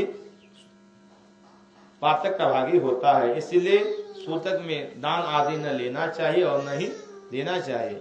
भगवान कहते कि हे गरुड़, द्वादशाहे त्रिपक्षे वा षड्मासे वत्सरे पिवा सपिंडीकरणं प्रोक्तम मुनिभिस्तत्त्वदर्शिभिः। भगवान ने कहा कि अब तुमने ये पूछा था कि किस प्रकार से सपिंडीकरण श्राद्ध हो, तो कहते कि उसे कब कब कर सकते हैं, पहले इसको सुनो। कहते कि द्वादशाहे 12वें दिन कर सकते हैं, त्रिपक्षे वा तीसरे पक्ष में कर सकते हैं, 6वें महीने में कर सकते हैं, या फिर 1 वर्ष में कर सकते हैं। कहते हैं ऐसा जो तत्वदर्शी मुनि है उन्होंने कहा है। भगवान कहते हैं कि हे गरुड़, परंतु मैं तो यही कहता हूं कि कलयुग में सभी जो प्राणी हैं उनका जो मन है वो बड़ा चंचल रहेगा और धर्म के प्रति उनकी निष्ठा कम रहेगी, इसलिए उनको चाहे कि वो 12वें दिन ही इस क्रिया को कर दें। भगवान कहते हैं कि हे गरुड़, जब तक व्यक्ति सपिंडीकरण श्राद्ध नहीं करता तब तक जो उनके संबंधी होते हैं वो पितरों की पंक्ति में प्रवेश नहीं करते, और जब तक वह पितरों की पंक्ति में प्रवेश नहीं करते तब तक सूतक बना रहता है, और उस सूतक के अंतर्गत यदि कोई दान ले तो यह दोनों लेने और देने वाले दोनों पातक के भागी होते हैं। इसलिए अवश्य ही सपिंडीकरण श्राद्ध करना चाहिए। यत् फलम सर्वतीर्थेषु सर्वयज्ञेषु यत् फलम तत्फलम समाप्नोति द्वादशाहे सपिंडनम। भगवान कहते कि हे गरुड़, सभी तीर्थों में जो तीर्थ की सेवा करने का फल है, जो यज्ञों को करने का फल है, वही सब फल यदि विधि विधान से कोई अपने माता पिता का श्राद्ध करे, सपिंडीकरण श्राद्ध आदि करे तो उसे प्राप्त हो जाता है, इसमें संशय नहीं है। अतः स्नात्वा मृतस्थाने गोमये लोपेदितः शास्त्रोक्तेन विधानेन सपिंडीं कारयेत् सुखः। कहते कि जो मरघट हो या फिर जहाँ मृत्यु हुई हो उस स्थान का गोमय से लेपन करके विधि विधान पूर्वक जिस प्रकार से शास्त्रों में कहा गया है उस प्रकार से सपिंडीकरण श्राद्ध करना चाहिए। भगवान कहते कि हे गरुड़, जो ब्राह्मण हो उसके चरणों का पूजन आदि करके पुष्प आदि द्वारा अक्षता आदि द्वारा उनसे सपिंडीकरण क्रिया को कराने के लिए कहें। कहते उसके बाद विधि विधान पूर्वक जिस प्रकार से सपिंडीकरण क्रिया में पिता पितामह प्रपितामह वसु रुद्र आदित्य इन नामों से पिंडदान करके तथा जो प्रेत है उसके लिए पिंडदान करके, जो प्रेत का पिंड है उस पिंड का सोने की सलाखा से छेदन कर करके पिता पितामह प्रपितामह जो उनके पितरों को का पिंडदान किया गया है उनके पितरों में उनके पिंडों को पृथक पृथक एक एक क्रम से मिला देना चाहिए। कहते कि मृते पितरे यस्तास विद्ये च पितामह तेन दया सह पिंडा प्रपितामह पूर्वकाम। भगवान कहते कि हे गरुड़, जो पिता पितामह प्रपितामह या फिर वसु रुद्र आदित्य आदि इन नामों से पिंडदान नहीं करते, कहते कि तब उनके जो पित्र है वो प्रेत योनि में ही रह जाते हैं संबंधी, और इसी कारण से उनका सूतक बना रहता है। इसलिए सर्वप्रथम करके भगवान कहते कि हे गरुड़, सपिंडीकरण श्राद्ध करना चाहिए। एकान्वितां समारूढ़ दंपति यदि काश्यप रणवंतरः कृत्वा स्वर्तेतश्चरेत् एकसुतः कुर्यादादौ पिंडाचलं विदुः तत्त्वोधं जगुस्कुर्या सत्यास्थानं पुनश्चरेत्। भगवान कहते हैं किसी की मृत्यु हो, उसके पास कई पुत्र हो, तो उन पुत्रों में जो ज्येष्ठ पुत्र हो उसको क्रियाओं को करनी चाहिए। भगवान कहते हैं कि हे गरुड़, यदि सभी पुत्रों की पिता में या माता आदि में भक्ति हो तो जो वार्षिक श्राद्ध है और जो पाक्षिक श्राद्ध आदि है उसको वह पृथक पृथक कर सकते हैं यदि धन का विभाजन हो गया हो तो। कहते हैं कि हे गरुड़, सपिंडीकरण आदि करने के बाद विधान पूर्वक अग्नि आदि में हवन करना चाहिए। अद्यं भोजयेत् पश्चादंधकारं च सर्वदा तेन तृप्यन्ते पितरो मनयो देवदानवा। कहते हैं कि हे गरुड़, अतिथियों आदि का सत्कार करना चाहिए तथा विधि विधान पूर्वक देवताओं का तर्पण करना चाहिए, और घर आकर के मरघट से गाय को गौग्रास देवे। कहते कि हे गरुड़, पुष्कलानि चत पारे हंतकारो निगद्यते। कहते कि जो ग्रास दिया जाता है किसी को, एक ग्रास, उसे भिक्षा कहा जाता है। भगवान कहते कि हे गरुड़, और उसी भिक्षा का 4 भाग राग भाग कर दें तो उसे पुष्कल कहा जाता है, और उसी पुष्कल का 4 भाग कर दें तो उसे हंतकार कहा जाता है। अर्थात 4-4 गुणा बढ़ाते रहे तो उसे हंतकार कहा जाता है। कहते हैं हंतकार आदि करने से तथा सपिंडीकरण आदि करने से जो पितृ है जिसके लिए क्रियाएं की जा रही हो सदगति को प्राप्त हो जाते हैं। वर्षवृत्तिम मतम चानम सुवर्णम रतम सुमाम अश्वम गजम रथम भूमि आचार्यम च प्रदापयेत्। भगवान कहते कि हे गरुड़, अब जो आचार्य हो उसको चाहिए कि उसके लिए वर्षवृत्तिम गतम चान्नम, उसको 1 वर्ष के लिए अन्न आदि देवे तथा वृत्ति देवधन आदि देवे। गतम चान्नम सुवर्णम च, कहते घृत देवे, अन्न देवे, स्वर्ण आदि धातुएं देवे, रजत आदि धातु, सुगाम और सुंदर गाय दे जो दूध आदि देने वाली हो। अश्वम गजम रथम भूमिम आचार्यम च प्रदापयेत्। कहते कि अपने सामर्थ्य के अनुसार अश्व हो तो अश्व दें, गज हो तो गज दें, रथ हो तो रथ दें, भूमि हो तो भूमि दें। यह सब आचार्य को निवेदित करनी चाहिए। और कहते कि आचार्यस्ततः को या अभिषेकम समंत्रकम, कहते आचार्य को चाहिए कि उसके बाद यह जब उसको दान आदि प्राप्त हो तो वह गणेश गौरी आदि का विधान पूर्वक पूजन करा करके उसके बाद जो यजमान है उनका अभिषेक करे, अभिषेक करके बद्धा सूत्रम करे दद्यान, और उनके यजमान के हाथ में सूत्र बांधे, रक्षा आदि को बांधना चाहिए। ततश्च भोजयेत् पितॄन् मिष्टान्नैर्विधैः शुभैः, उसके बाद ब्राह्मणों को भोजन कराना चाहिए और ब्राह्मणों को मिष्ठान आदि दे करके मधुर भोजन करा करके संतुष्ट करना चाहिए। ततः सपिंडम कृत्वा क्रिया वस्त्राणि संत्यजेत् शुक्लांबरधरो भूत्वा शय्यादानं प्रदापयेत्। भगवान कहते कि हे गरुड़, उसके बाद शय्यादान आदि करना चाहिए। कहते शय्यादान की सामग्री तुमने पूछी थी, तो हे गरुड़, जिसकी मृत्यु हुई है उसने अपने जीवन काल में जिन जिन वस्तुओं का उपयोग किया है उन सभी वस्तुओं का शैया के ऊपर या उसके पास रख करके दान करना चाहिए। शैया दान की सामग्री में ही सामग्रियां आती हैं। कहते कि इसीलिए व्यक्ति को चाहिए कि जो जो भोग उस व्यक्ति ने किया है वही सब दान करें। स्त्रीणां च सैने धृत्वा कंचन कान संकुभम वस्त्रम भोगादिकम यच्च सर्वमेव प्रदापयेत्। भगवान कहते हैं कि हे गरुड़, यदि किसी स्त्री की मृत्यु हुई हो तो उसके लिए श्रृंगार आदि की सामग्री तथा कहते वस्त्र आभूषण आदि भी वहां पे रखना चाहिए शैया के पास। कहते कि तथा उत्तराभिमुखो भूत्वा गृहीत्वा कुसुमांजलिं उच्चारे दिवं मंत्रं विप्रश्च पुरतस्थितम्।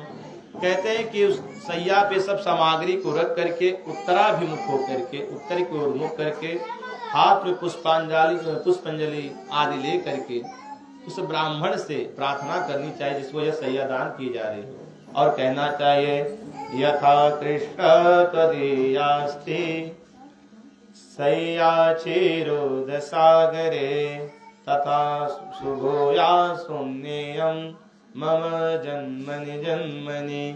कहते हैं कि उस ब्राह्मण से प्रार्थना करें कि हे कृष्ण स्वरूपी ब्राह्मण देवता, जिस प्रकार से आपकी शैया क्षीर सागर में कभी सूनी नहीं होती, उसी प्रकार से ये जो शैया मैं आपको दे रहा हूँ अपने संबंधी के कल्याणार्थ, यह भी कभी सूनी न होवे। कहते कि ऐसा कह करके पुष्पांजलि आदि ब्राह्मण के चरणों में निवेदित करनी चाहिए और विनय पूर्वक उस ब्राह्मण को प्रणाम करना चाहिए। आंदोले तुजम लक्ष्मीं हरिं च शयनं स्थितं ततः प्रक्षिणीकृत्य प्रणिपत्य विसर्जयेत्। भगवान कहते कि हे गरुड़, यदि लक्ष्मी नारायण शैया का दान कर रहे हो तो जो लक्ष्मी नारायण की प्रतिमा है उसका उसी शैया पर विधान पूर्वक पूजन करके उसके बाद ब्राह्मण आदि का पूजन करके जो पुष्पांजलि आदि है वो सब भगवान नारायण के सम्मुख निवेदित करनी चाहिए। उसके बाद अक्षत आदि द्वारा उनका विसर्जन कर देना चाहिए।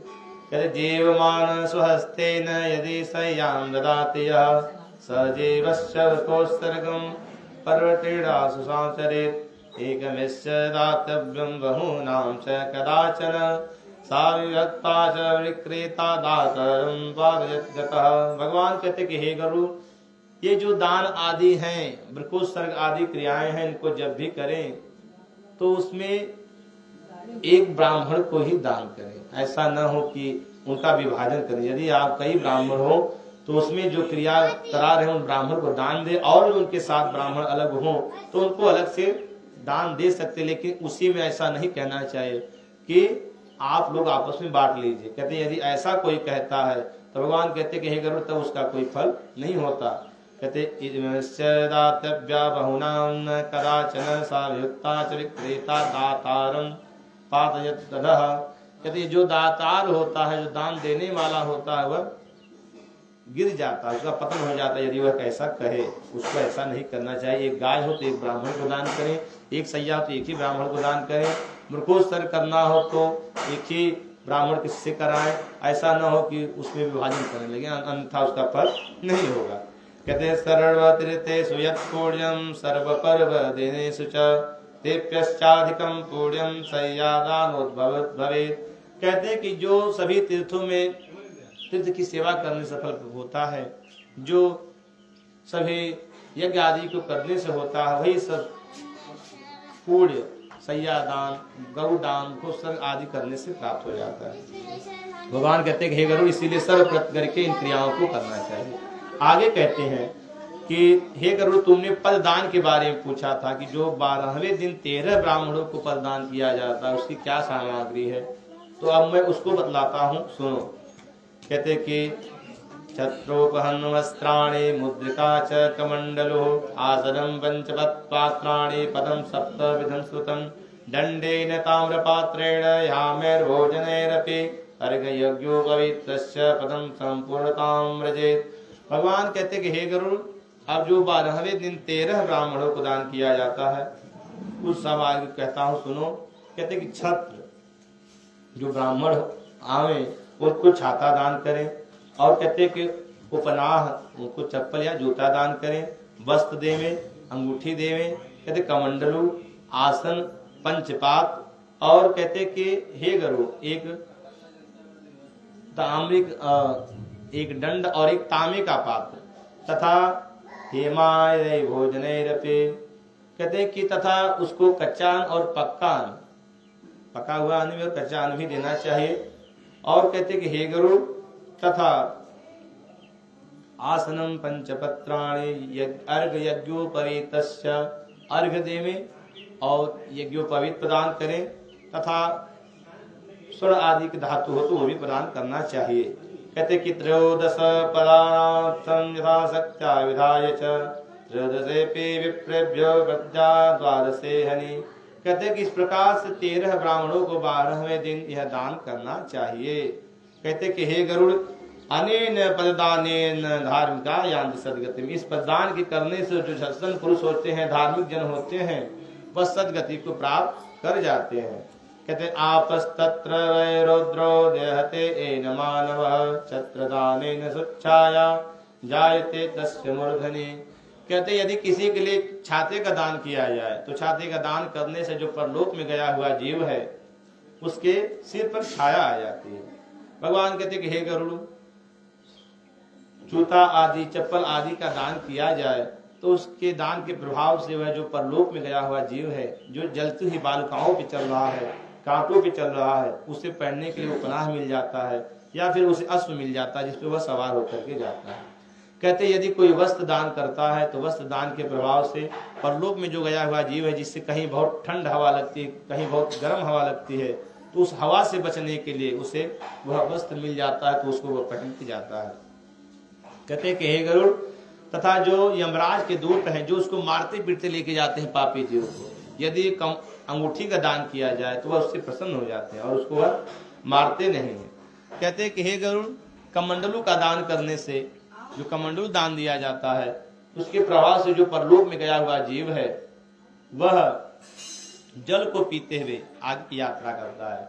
जो कच्चा अन्न पक्का अन्न दिया जाता है तो उसे वह पाथे उस मार्ग में मिल जाता है जहाँ अन्न नहीं होता, वहां भी उसे अन्न प्राप्त हो जाता है।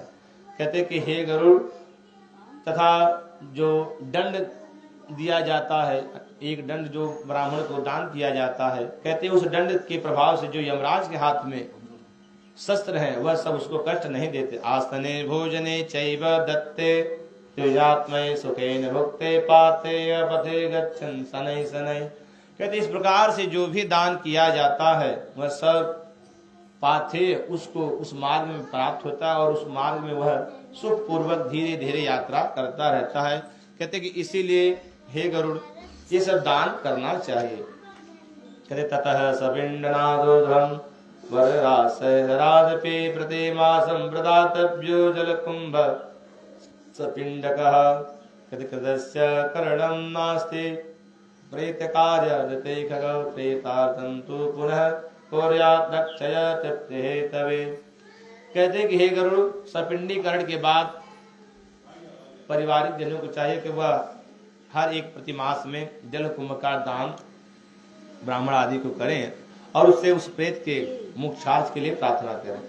कहते अतो विशेषं वक्ष्यामि मासिकस्याविकस्य च पासिकस्य विशेष च विशेष तिस्तु कृते। भगवान कहते कि हे गरुड़ अब जो विशेष तिथियों में मरते हैं उनका जो वार्षिक श्राद्ध तथा पाक्षिक श्राद्ध आदि किया जाएगा वह किन तिथियों में होगा उसको मैं कहता हूँ, आप सुनो। कहते पौर्णमस्यामृतो यस्तु चतुर्थे तस्य ओनिका। कहते जिनकी मृत्यु पूर्णिमा तिथि में होती है उनका जो वार्षिक श्राद्ध है वह चतुर्थी तिथि में करना चाहिए। कहते चतुर्थाम तो मृतो यस्तु नवमी तस्य ओनिका। जो जिनकी चतुर्थी तिथि में मृत्यु होती है उनका नवमी तिथि में वार्षिक श्राद्ध आदि करना चाहिए। नवम्याम तो मृतो यस्तु रिक्ता तस्य चतुर्दशी। कहते नवमी में जिसकी मृत्यु होती है कहते उसका रिक्ता तिथि और चतुर्दशी। तो कहते नवमी और चतुर्दशी और चतुर्थी है तीनों रिक्ता तिथि है तो इनमें करना चाहिए। इत्येवं पाक्षिकं श्राद्धं कोर्यात् विंशतिमे दिने। कहते इस प्रकार से जो पाक्षिक श्राद्ध है उसको 20वें दिन करना चाहिए। एक एव यदा मास संक्रांति द्वय संयुतः मासद्वय गतं श्राद्धं मलमासे हि सस्यते। कहते यदि एक ही मास में सूर्य की 2 संक्रांति हो गई हो और उस मास में किसी का मरण हुआ हो तो उसका जो मासिक श्राद्ध है या फिर जो वार्षिक श्राद्ध है उसे मलमास में करना चाहिए। एकस्मिन् मासे 2 मासो यदि स्यातां द्वयो तावेव पक्षौता एवं तिस्रदेव ही। कहते एक ही मास में यदि 2 मास हो गए हों अर्थात किसी दिन पूर्णिमा अमावस्या किसी दिन में समाप्त हो रही उसके बाद अगले महीने की प्रतिपदा लग जाए तो कहते तब 1 महीने में 2 मास हो जाता है। तो उस दिन जिसकी मृत्यु हो तो उस दिन में जो तिथि हो उसका पूर्वार्ध या उत्तरार्ध ग्रहण करके आगे चल के वार्षिक श्राद्ध या पाक्षिक श्राद्ध करना चाहिए। आगे भगवान कहते कि हे गरुड़ तीर्थे प्रथमे पूर्यो द्वितीये तदुत्तरः मासाविते बहुश्चित्तो मलमानस्य मध्यमो। कहते कि हे गरुड़ जो अधिक मास में पहले महीने में मर जाए उसका जो वार्षिक श्राद्ध होगा या उसका जो पाक्षिक श्राद्ध होगा वह उस तिथि के उत्तरार्ध या पूर्वार्ध के अनुसार ही किया जाएगा। कहते कि हे गरुड़ असंक्रांते च कर्तव्यं सपिंडे करणं तग तथैव मासिकं श्राद्धिकं मासिकं च तत्प्रमं। कहते जिस महीने में सूर्य की संक्रांति न होवे कहते उस महीने में सपिंडीकरण करण श्राद्ध करना चाहिए। तथैव मासिकं श्राद्धिकं मासिकं प्रथमं तथा उसका जो मासिक श्राद्ध और वार्षिक श्राद्ध उसी महीने को जब करना हो वार्षिक श्राद्ध आदि तो ग्रहण करके करना चाहिए। एवं संवत्सरे पूर्णे वार्षिकं श्राद्धमुच्यते तस्मिन्नपि विशेषेण भोजनीया निजातयः। कहते इस प्रकार से तिथि आदि को ग्रहण करके जो वार्षिक श्राद्ध हो मासिक श्राद्ध हो उसको करना चाहिए और विशेषकर उसमें भी ब्राह्मण भोजन करना चाहिए। भगवान कहते कि हे गरुड़ जब भी गया श्राद्ध या तीर्थ श्राद्ध करना हो तो 1 वर्ष के बाद ही करना चाहिए और उसमें भी जब गज छाया तथा सूर्य का उत्तरायण एवं जो शुभ दिन आदि हो उसमें करना चाहिए। तुलसी मंजरी विश्व पूजयेत् विष्णुपादकां तस्यावलाते सो पिंडा दद्यात् यथाक्रमम्। भगवान कहते हे गरुड़ जो पितृलोक में पितृजन हैं वह सब यह इच्छा करते हैं कि जो हमारे संबंधी हैं वह काश हमारे लिए पिंडदान आदि क्रियाएं जा करके गया में करें, तो वह सभी इच्छा करते हैं। कहते कि इसीलिए जो पुत्र गया में जाकर के पिंडदान करता है उसका जीवन सफल कहा गया है। कहते गया में जाकर के तुलसी की मंजरी से युक्त कर करके जो विष्णुपद तीर्थ में श्राद्ध करते हैं उनके जो पितृ है वह भव सागर से तर जाते हैं। कहते सूर्यवते चापे गीता यथा खगेश्वर इक्षांतो मुष्पत्रस्य कालापो वनैसुरे अस्ते नस्ते भविष्यन्ते कुले सन्मार्गशीलनः गयामुत्पेते पिंडा दद्यात्मादकान। कहते कि एक बार राजा इक्ष्वाकु के जो पुत्र हुए, कहते कि मनु आदि उनके जो पितृ थे वह सब पितृलोक में इच्छा कर रहे थे काश हमारे वंश में धर्म के प्रति चलने वाले ऐसे पुत्र हों जो हमारे लिए गया में साथ करें, 8 वर्ष की कन्या का विवाह करें या फिर तीर्थ आदि करें जिससे हमें सदगति की प्राप्ति हो। तो कहते हैं कि हे गरुड़, जो पितृ लोक में हैं वह सब सदगति की कामना के लिए तथा गया में श्राद्ध आदि के लिए पितरों से अपने जो उनके वंशज हैं उनसे इच्छा करते हैं। इसलिए जो गया आदि में जाके श्राद्ध करे थे, श्राद्ध आदि करे, उससे उसके पितृ प्रसन्न हो जाते हैं। भरद्वाजात्मजा सप्त मुक्ता जन्म परांपरं तत्वापि गौरः कोर्यात् गुणा विष्णु प्रसादतः। भगवान कहते कि हे गरुड़, भरद्वाज के पुत्र अनजाने में जिनसे गौ हत्या हुई और गौ हत्या होने के कारण उनको उसका दोष लगा, परंतु उनकी भक्ति अपने पितृ में थी, सो वह अनेक देश में उत्पन्न हुए, कई जन्म हुए उनके, परंतु पितृ में भक्ति होने के कारण वह बारंबार के आवागमन के चक्र से मुक्त हो गए। कहते कि इसीलिए सर्वप्रथम करके व्यक्ति को चाहिए कि वह पितृ भक्ति करे, क्योंकि पितरों की भक्ति करने से इस लोक में और परलोक में सर्वत्र ही सुख की प्राप्ति होती रहती है। भगवान कहते कि निर्दिनोपि नरः कश्चित् शृणोति कथामिमां सोपि पाप विनिर्मुक्तो दानस्य फलमाप्नुयात्। भगवान कहते कि हे गरुड़, इस कथा को जो कोई सुनता है वह निर्धन हो तो तब भी उसको दान देने का फल प्राप्त हो जाता है। और कहते कि हे गरुड़, और जो मेरे कथनानुसार श्राद्ध आदि को करते हैं तो उनसे जब उनके पितृ प्रसन्न हो जाते हैं तो उसका जो फल उसको मैं कहता हूँ सुनो। कहते जो विधि विधान पूर्वक श्राद्ध आदि करते हैं तो उनके पिता प्रसन्न होकर के ददात सत्पुत्रान, तो वह सत्पुत्र प्रदान करते हैं। जो पितामह होते हैं वह प्रसन्न होकर के गाय रूपी धन प्रदान करते हैं, और जो प्रपितामह पर दादाजी वह प्रसन्न होकर के धान दान आदि को प्रदान करते तथा सभी प्रकार के सामग्री उत्पन्न कराते हैं। कहते जो वृद्ध पितामह होते हैं, परदादा के पिताजी, वह प्रसन्न होकर के उसको हर प्रकार के भोग सामग्री प्रदान करते हैं। कहते इस प्रकार से जो पितृ हैं वह सब श्राद्ध से संतुष्ट होते हैं। गच्छन्ति धर्मागैश्य धर्मराजाय मंदिरम तत्र धर्म सभायांते तिष्ठन्ते पदम परमादरा। भगवान कहते कि हे गरुड़, जिसके लिए पिंडदान आदि किया जाता है तथा जिसके लिए वृक्षोत्सर्ग तथा गौदान इत्यादि क्रियाओं को किया जाता है, वह उस श्राद्ध के प्रभाव से जा करके धर्मराज की सभा में बड़े ही आदर से बैठते हैं और धर्मराज उनका बड़ा आदर करते हैं। कहते कि हे गरुड़, इस प्रकार तुमने जो पूछा मैंने तुमको बतला दिया, आगे तुम क्या सुनना चाहते हो। तो श्री सूत जी महाराज जो सनक आदि ऋषियों को कथा सुना रहे वह ऋषियों से कहते हैं, एवं श्री विष्णुना प्रोक्तम और दान समुद्भव सत्वात्मतुलम गरुडो हर समागतः। कहते हैं कि हे ऋषियों, इतना सुनने के बाद गरुड़ जी महाराज प्रसन्न हुए और पुनः प्राणियों के कल्याणार्थ भगवान से उन्होंने प्रश्न किया। और प्रश्न में कहते हैं, गरुड़वाच यमलोक कियन्मात्रः कीदृशः केन निर्मितः सभां च कीदृशीं तस्यां धर्म आस्ते च कैसः ये धर्मागे गच्छन्ति धार्मिका धर्म मंदिरं तान् धर्मान् मार्गस्य ममाख्याहि दयानिधे।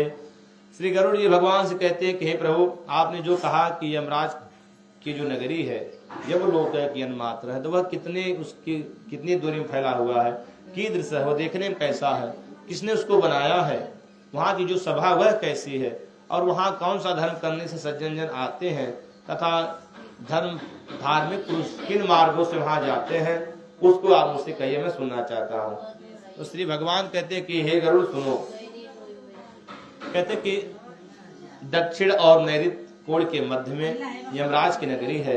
कहते वह सभी प्रकार से अभेद्य है, उसका कोई भेद नहीं कर सकता। भगवान कहते कि हे गरुड़, उस नगरी के 4 दरवाजे हैं, और उसमें से जो दक्षिण का दरवाजा है, उस दक्षिण के दरवाजे से पापी जीव उस धर्मराज के मंदिर में आते हैं। कहते कि वहां पर अनेक प्रकार के वृक्ष हैं, जिससे वहां की शोभा बढ़ती रहती है, तथा वहां पर सदैव ही धर्म का कीर्तन होता रहता, धर्म की बातें चलती रहती, चर्चाएं होती रहती हैं। कहते कि एक गरुड़, तस्मिन् पुरेस्ते सुभगहं चित्रगुप्तस्य मंदिरम पंचविंशति समाकेस्त योजने विस्तृणाम। कहते कि उसी धर्मराज के मंदिर के पास चित्रगुप्त का मंदिर है, जो कि 25 योजन में फैला हुआ है। भगवान कहते कि हे गरुड़, उस मंदिर में जो चित्रगुप्त हैं, वह अपने आसन पर बैठ करके सभी प्राणियों के शुभ अशुभ कर्मों को विधिधान पूर्वक लिखते रहते हैं। कहते कि परंतु वह किसी के कर्म से मोहित नहीं होते, न किसी ने शुभ कर्म किया या अशुभ कर्म किया, उससे वह चित्रगुप्त आदि मोहित होते हैं।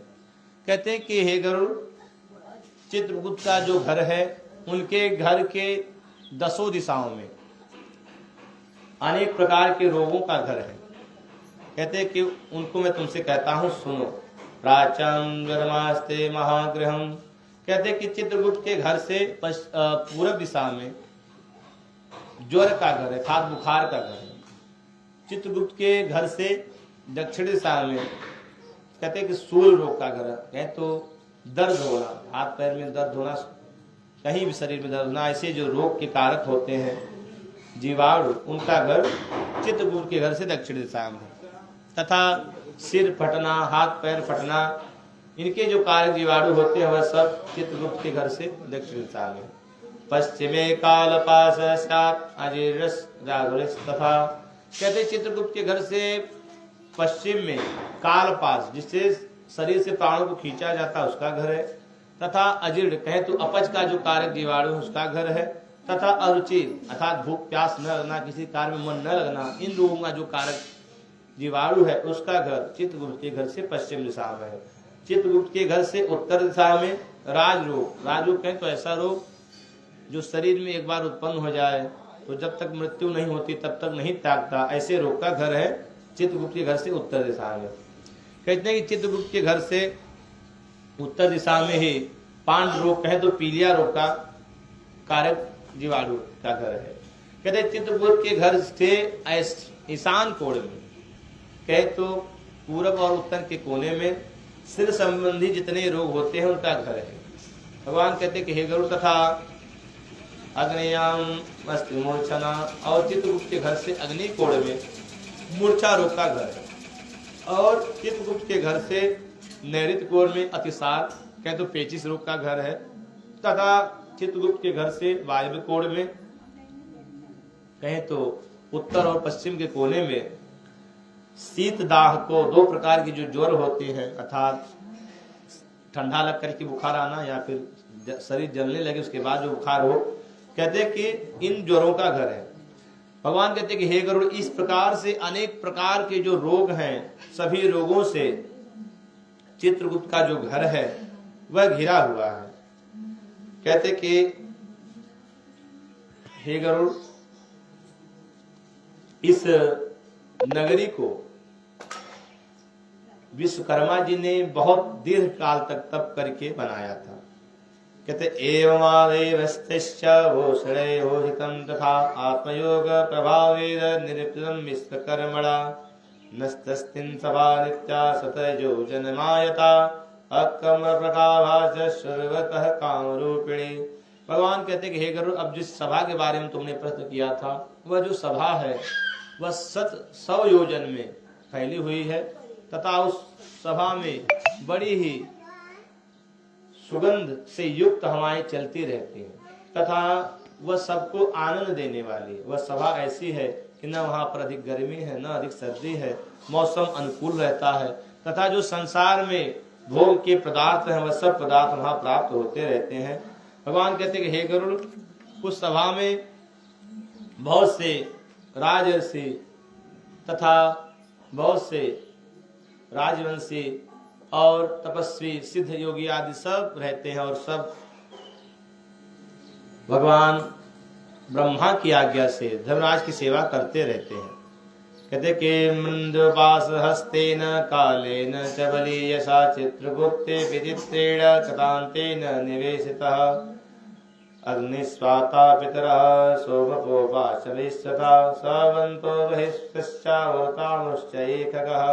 भगवान कहते कि हे गरुड़, इस सभा में जो पितृगण हैं वह भी रहते हैं, जो चंद्रवंशी राजा हैं वह भी रहते हैं और जो सूर्यवंशी राजा हैं वह सब उपस्थित रहते हैं। कहते हैं उनमें से जो मुख्य हैं उनके मैं नाम तुमसे कहता हूँ, सुनो। कहते हैं कि मनु, दिलीप, मानधाता, सगर, भगीरथ, अम्बरीश, अनरण्य, मुचकुंद, निमि, पृथु आदि तथा ययाति, नहुष, पुरुदुसंत, श्रीनिर्लल, भरत, शांतनु, पांडु, सहस्रार्जुन आदि ये जो राजा चंद्रवंशी और सूर्यवंशी राजा है, ये सभी राजा उस सभा में उपस्थित होकर के ब्रह्मा जी की आज्ञा से धर्मराज की सेवा करते रहते हैं। कहते ईद से सभातार्थ धर्मराजो महात्मन न तम पंचते पापा दक्षिणे न पथागता। भगवान कहते कि हे गरुड़, इस सभा को वह नहीं देख पाते जो दक्षिण की मार्ग से पापी जीव जाते हैं। कहते इस सभा को तो वही देखते हैं जो सत्कर्म करने वाले सज्जन पुरुष जो है वह करते हैं। कहते मैंने तुमसे पूर्व में ही बतलाया था कि धर्मराज के मंदिर में जाने के लिए 4 दरवाजे हैं, वह चारों दिशाओं में है। उसमें से जो दक्षिण का दरवाजा है वह पापियों के लिए रचा गया है और उसी मार्ग में, दक्षिण के मार्ग में अनेक प्रकार के कष्ट मिलते हैं। कहते हैं कि जो पूर्व, उत्तर, पश्चिम ये दरवाजे हैं, इन दरवाजों से जो शुभ कर्म करने वाले हैं, जो सज्जन पुरुष हैं वह जाते हैं। उसको मैं तुमसे कहता हूँ, सुनो। भगवान कहते हैं कि हे गरुड़, अब जो पहला दरवाजा है उस दरवाजे से कौन सा शुभ कर्म करने से व्यक्ति जाता है, उसको सुनो। तेन ब्रह्मादयो यान्ति पुण्या राजर्षयो मला अप्सरो गणगंधर्वा विद्याधर महोरगा। कहते कि पूरब के मार्ग से जो ब्रह्मर्षि है, जो अपने कर्म को ब्रह्म में समर्पण करने वाले ऐसे लोग जाते हैं। जो राजर्षि हैं, जो पहले राजा थे, उसके बाद चौथे पन में वह जो राजपाट छोड़ करके वन में जाकर के तपस्या करते हुए अपने मरण को प्राप्त किया, वह जाते हैं।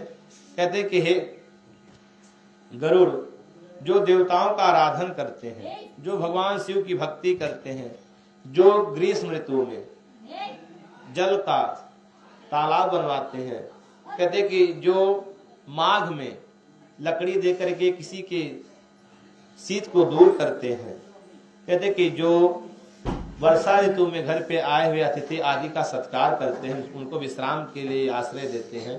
भगवान कहते कि हे गरुड़, जो सत्य का आचरण करने वाले, जो सदैव सत्य ही बोलने वाले हैं, जो क्रोध से, लोभ से रहित हैं, ऐसे लोग, और जो माता पिता, गुरु आचार्य की जो भक्ति करने वाले हैं, ऐसे लोग, जो भूमि दान देने वाले हैं, जो गृह दान देने वाले हैं, जो विद्या दान देने वाले हैं, जो प्राण को सुनाने वाले हैं तथा जो प्राण का प्राण करने वाले हैं। भगवान कहते कि हे गरुड़, ये तथा इनके समान और भी जो सत्कर्म करने वाले सज्जन पुरुष हैं, वह सब पूरब के मार्ग से धर्मराज की सभा में आते हैं। कहते हैं अब जो दूसरा मार्ग है वह उत्तर का मार्ग है, उसको सुनो। अनेन वैदिका यान्ति तथा व्यागत पूजका दुर्गा भौषे भक्तास्ताताश परवसो।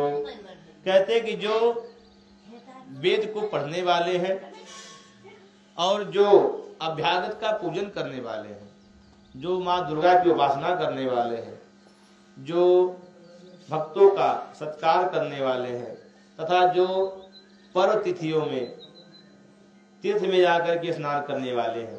ये मृता धर्म संग्राम अनशनेन मृताश्चय, जो धर्म के लिए अपने प्राणों का त्याग करने वाले हैं, जो अनशन व्रत को धारण करके अपने प्राणों का त्याग करने वाले हैं, जो वाराणसी में अपने प्राणों का त्याग करने वाले हैं, जो गाय के घर में अपने प्राणों का त्याग करने वाले हैं, और कहते हैं कि जो तीर्थ के जल में अपने प्राणों का त्याग करने वाले हैं। ब्राह्मणार्थे स्वामिकार्थे तीर्थक्षेत्रेषु ये मृता, जो ब्राह्मण के लिए अपने प्राणों का त्याग करने वाले हैं, जो अपने स्वामी के लिए अपने प्राणों का त्याग करने वाले हैं, जो तीर्थ में जा करके प्राणों का त्याग करने वाले हैं। कहते कि और जो देवताओं के मंदिर को बचाने के लिए अपने प्राणों का त्याग करने वाले हैं, जो योग का अभ्यास करते वक्त अपने प्राणों का त्याग करने वाले हैं, ऐसे जो सज्जन जन हैं वह उत्तर के मार्ग से धर्मराज की सभा में आते हैं। सदपात्र पूजका नित्यम महादान रताश्चय प्रत्येतरम द्वारे यान्ते धर्मराज सभां जते। भगवान कहते कि हे गरुड़, सतपात का पूजन करने वाले, नित्य दान देने वाले, विद्या दान देने वाले, धन दान देने वाले, और कहते हैं कि तथा धर्म का ही आचरण करने वाले जो होते हैं वह उत्तर के मार्ग से धर्मराज की सभा में आते हैं। आगे भगवान कहते हैं कि हे गरुड़, जो तीसरा मार्ग है वह पश्चिम का मार्ग है। कहते हैं कि उस मार्ग से कौन से सज्जन जन आते हैं उसको मैं तुमसे कहता हूं, श्रवण करो।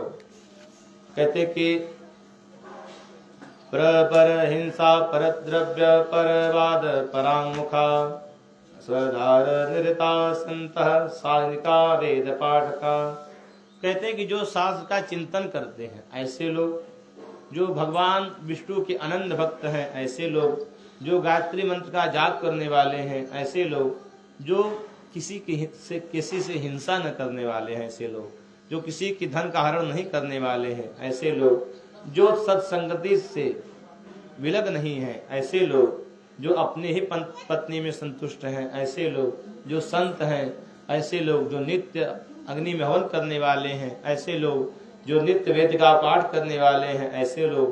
भगवान कहते कि हे गरुड़, ये तथा और ब्रह्मचर्य व्रताधरा वानप्रस्था तपस्विनः, जिन्होंने ब्रह्मचर्य का पालन किया और जो ब्रह्मचर्य व्रत को धारण करने वाले हैं, जो वन में जाकर के तपस्या करने वाले हैं, कहते कि जो न्याय पूर्वक जीविका चलाने वाले हैं, और जो श्री भगवान का पूजन करने वाले हैं, और जिनके लिए सोना और पत्थर एक समान हो गया हो ऐसे जो लोग हैं। कहते जो ज्ञान और वैराग्य से युक्त हैं ऐसे जो लोग हैं, जो सभी प्राणियों का कल्याण चाहते हैं, जो कहते हैं सर्वे भवन्तु सुखिनः, ऐसे जो लोग हैं। कहते जो भगवान शिव की, विष्णु की तथा गणेश आदि का पूजन करने वाले हैं या इनका व्रत करने वाले हैं ऐसे जो लोग हैं, जो कर्म को ब्रह्म में ही समर्पित करने वाले हैं ऐसे जो लोग हैं। भगवान कहते कि हे गरुड़, जो तीनों ऋणों से मुक्त है, देव ऋण, ऋषि ऋण और पितृ ऋण, इन तीनों ऋणों से जो मुक्त हैं ऐसे लोग, और जो पंच यज्ञ करने वाले हैं। कहते हैं कि हे गरुड़, ब्रह्म यज्ञ, देव यज्ञ, भूत यज्ञ और पितृ यज्ञ तथा मनुष्य यज्ञ, ये जो 5 यज्ञ हैं इनको जो नित्य करने वाले हैं, कहते ऐसे लोग। तथा पितॄणाम श्राद्धदातारः काले संध्या मुपासका, जो पितरों के लिए श्राद्ध करने वाले हैं और जो समय की संध्या करने वाले हैं, जो संध्या का समय है उस समय जो संध्या करने वाले हैं।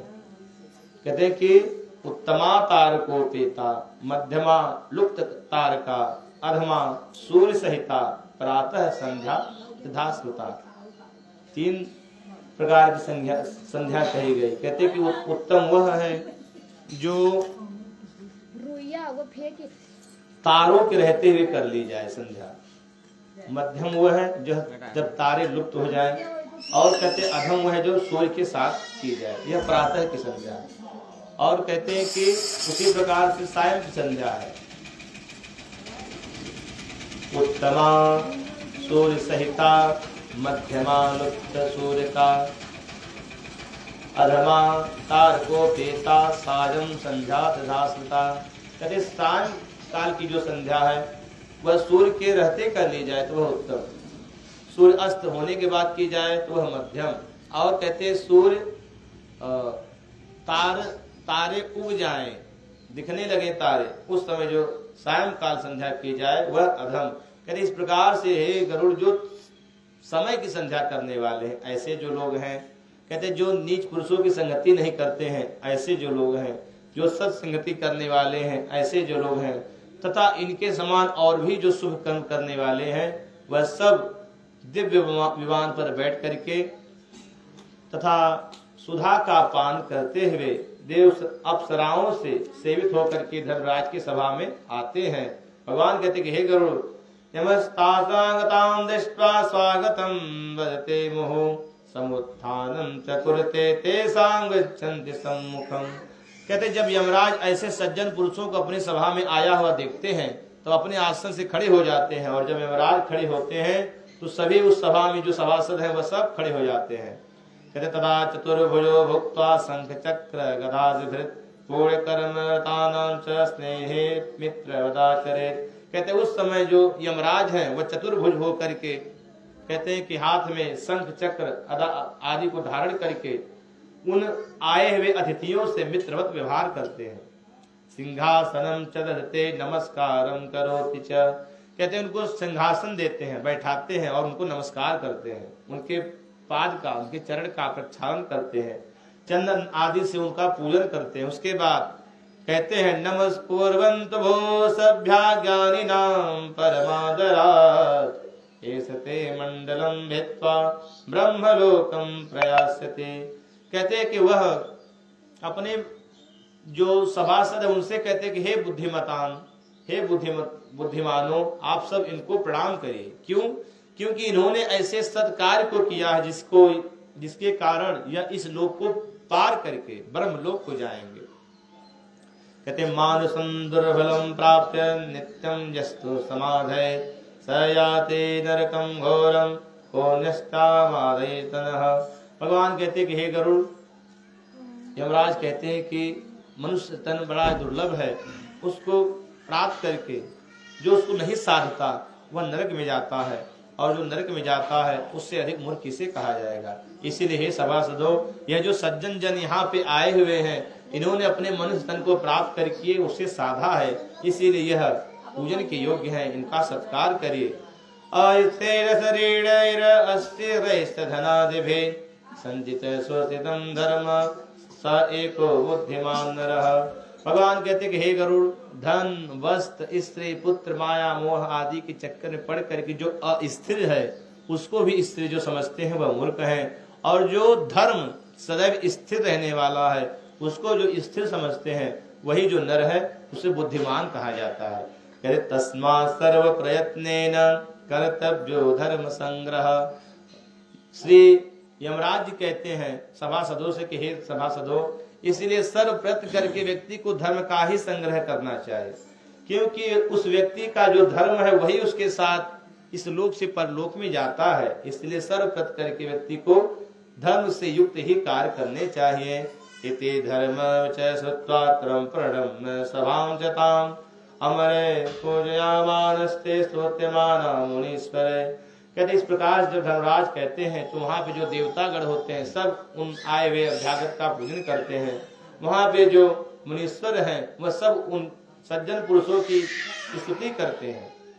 भगवान कहते हे गरुड़, और परम आदर से वह जो सज्जन जन होते हैं उस सभा में बैठते हैं, और जब तक उनका पूरी होता है तब तक वह अपनी पूरी को भोग करके उसके बाद जब उनका पूरी छिड़ हो जाता है तो पुनः इस मृत्यु लोक में जब आते हैं तो वह बड़े ही धनवान कुल में या फिर जहाँ धर्म का सदैव ही पालन होता रहता ऐसे कुल में जो विद्वान जन होते हैं, जो सज्जन जन होते हैं, जो धार्मिक जन होते हैं, जो भक्त जन होते हैं, उनके यहाँ वह जन्म को प्राप्त करते हैं। कहते पुनः स्वात्म विचारेण ततो याति परां गतिम। कहते उस समय वह आत्मा में आत्मा का विचार करके, जब ऐसे सज्जन पुरुष घर जाते हैं तब विचार करते हैं कि नहीं बारंबार यह जीवन मरण ठीक नहीं है, तो आत्मा में आत्मा का विचार करके ततो याति परां गति, वह परम गति को अर्थात मोक्ष को प्राप्त कर जाते हैं। भगवान कहते कि हे गरुड़, एतत्ते कथितं सर्व त्वया पृष्ठं यमालयं इदं स्वर्णवनो भक्ता सर्वराज सभां व्रजेत। भगवान कहते कि हे गरुड़, इस प्रकार से ये जो मैंने तुमसे धर्मराज के नगरी की कथा को सुनाया है, कहते इसको यदि कोई भक्ति पूर्वक श्रवण करे तो वो जो व्यक्ति होता है वह भी धर्मराज की सभा में ही जाता है। वह भले ही पातकी ही क्यों ना उसे धर्मराज की सभा ही प्राप्त होती है। कहते कि हे गरुड़, इस प्रकार से तुमने जो मुझसे प्रश्न किया वह मैंने तुमसे कह दिया, तुम क्या सुनने की इच्छा करते हो। तो कहते हैं कि श्री गरुड़ जी महाराज भगवान से पुनः प्रश्न करेंगे, परंतु उस प्रश्न को हम कल जानेंगे। आज की कथा यहीं पर विश्राम देते हैं, आगे कथा कल श्रवण करेंगे। तब तक के लिए जय राम राम राम सीताराम राम राम, जय राम राम राम सीताराम राम राम, जय राम राम राम सीताराम राम राम, जय राम राम राम सीताराम राम राम, जय राम राम राम सीताराम राम राम, जय राम राम राम सीताराम राम राम, जय राम राम राम सीताराम राम राम, जय राम राम राम सीताराम राम राम, जय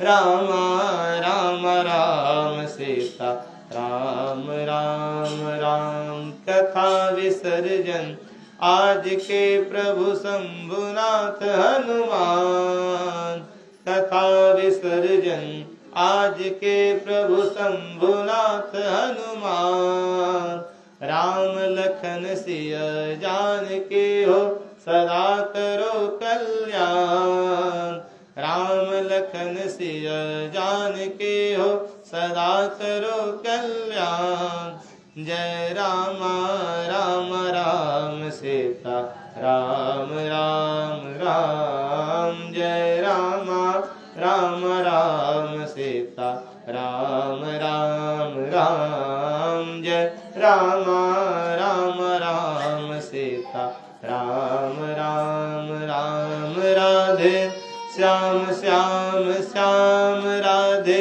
श्याम श्याम श्याम, राधे श्याम श्याम श्याम, राधे श्याम श्याम श्याम, जय राम राम राम सीता राम राम राम, जय राम राम राम सीता राम राम राम, जय राम राम राम सीता राम राम राम, जय राम राम राम सीता राम राम राम सीता राम राम राम सीता राम राम राम सीता राम राम राम।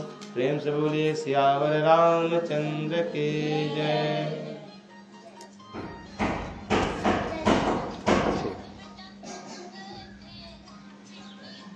बांट दो तुलसी पत्र।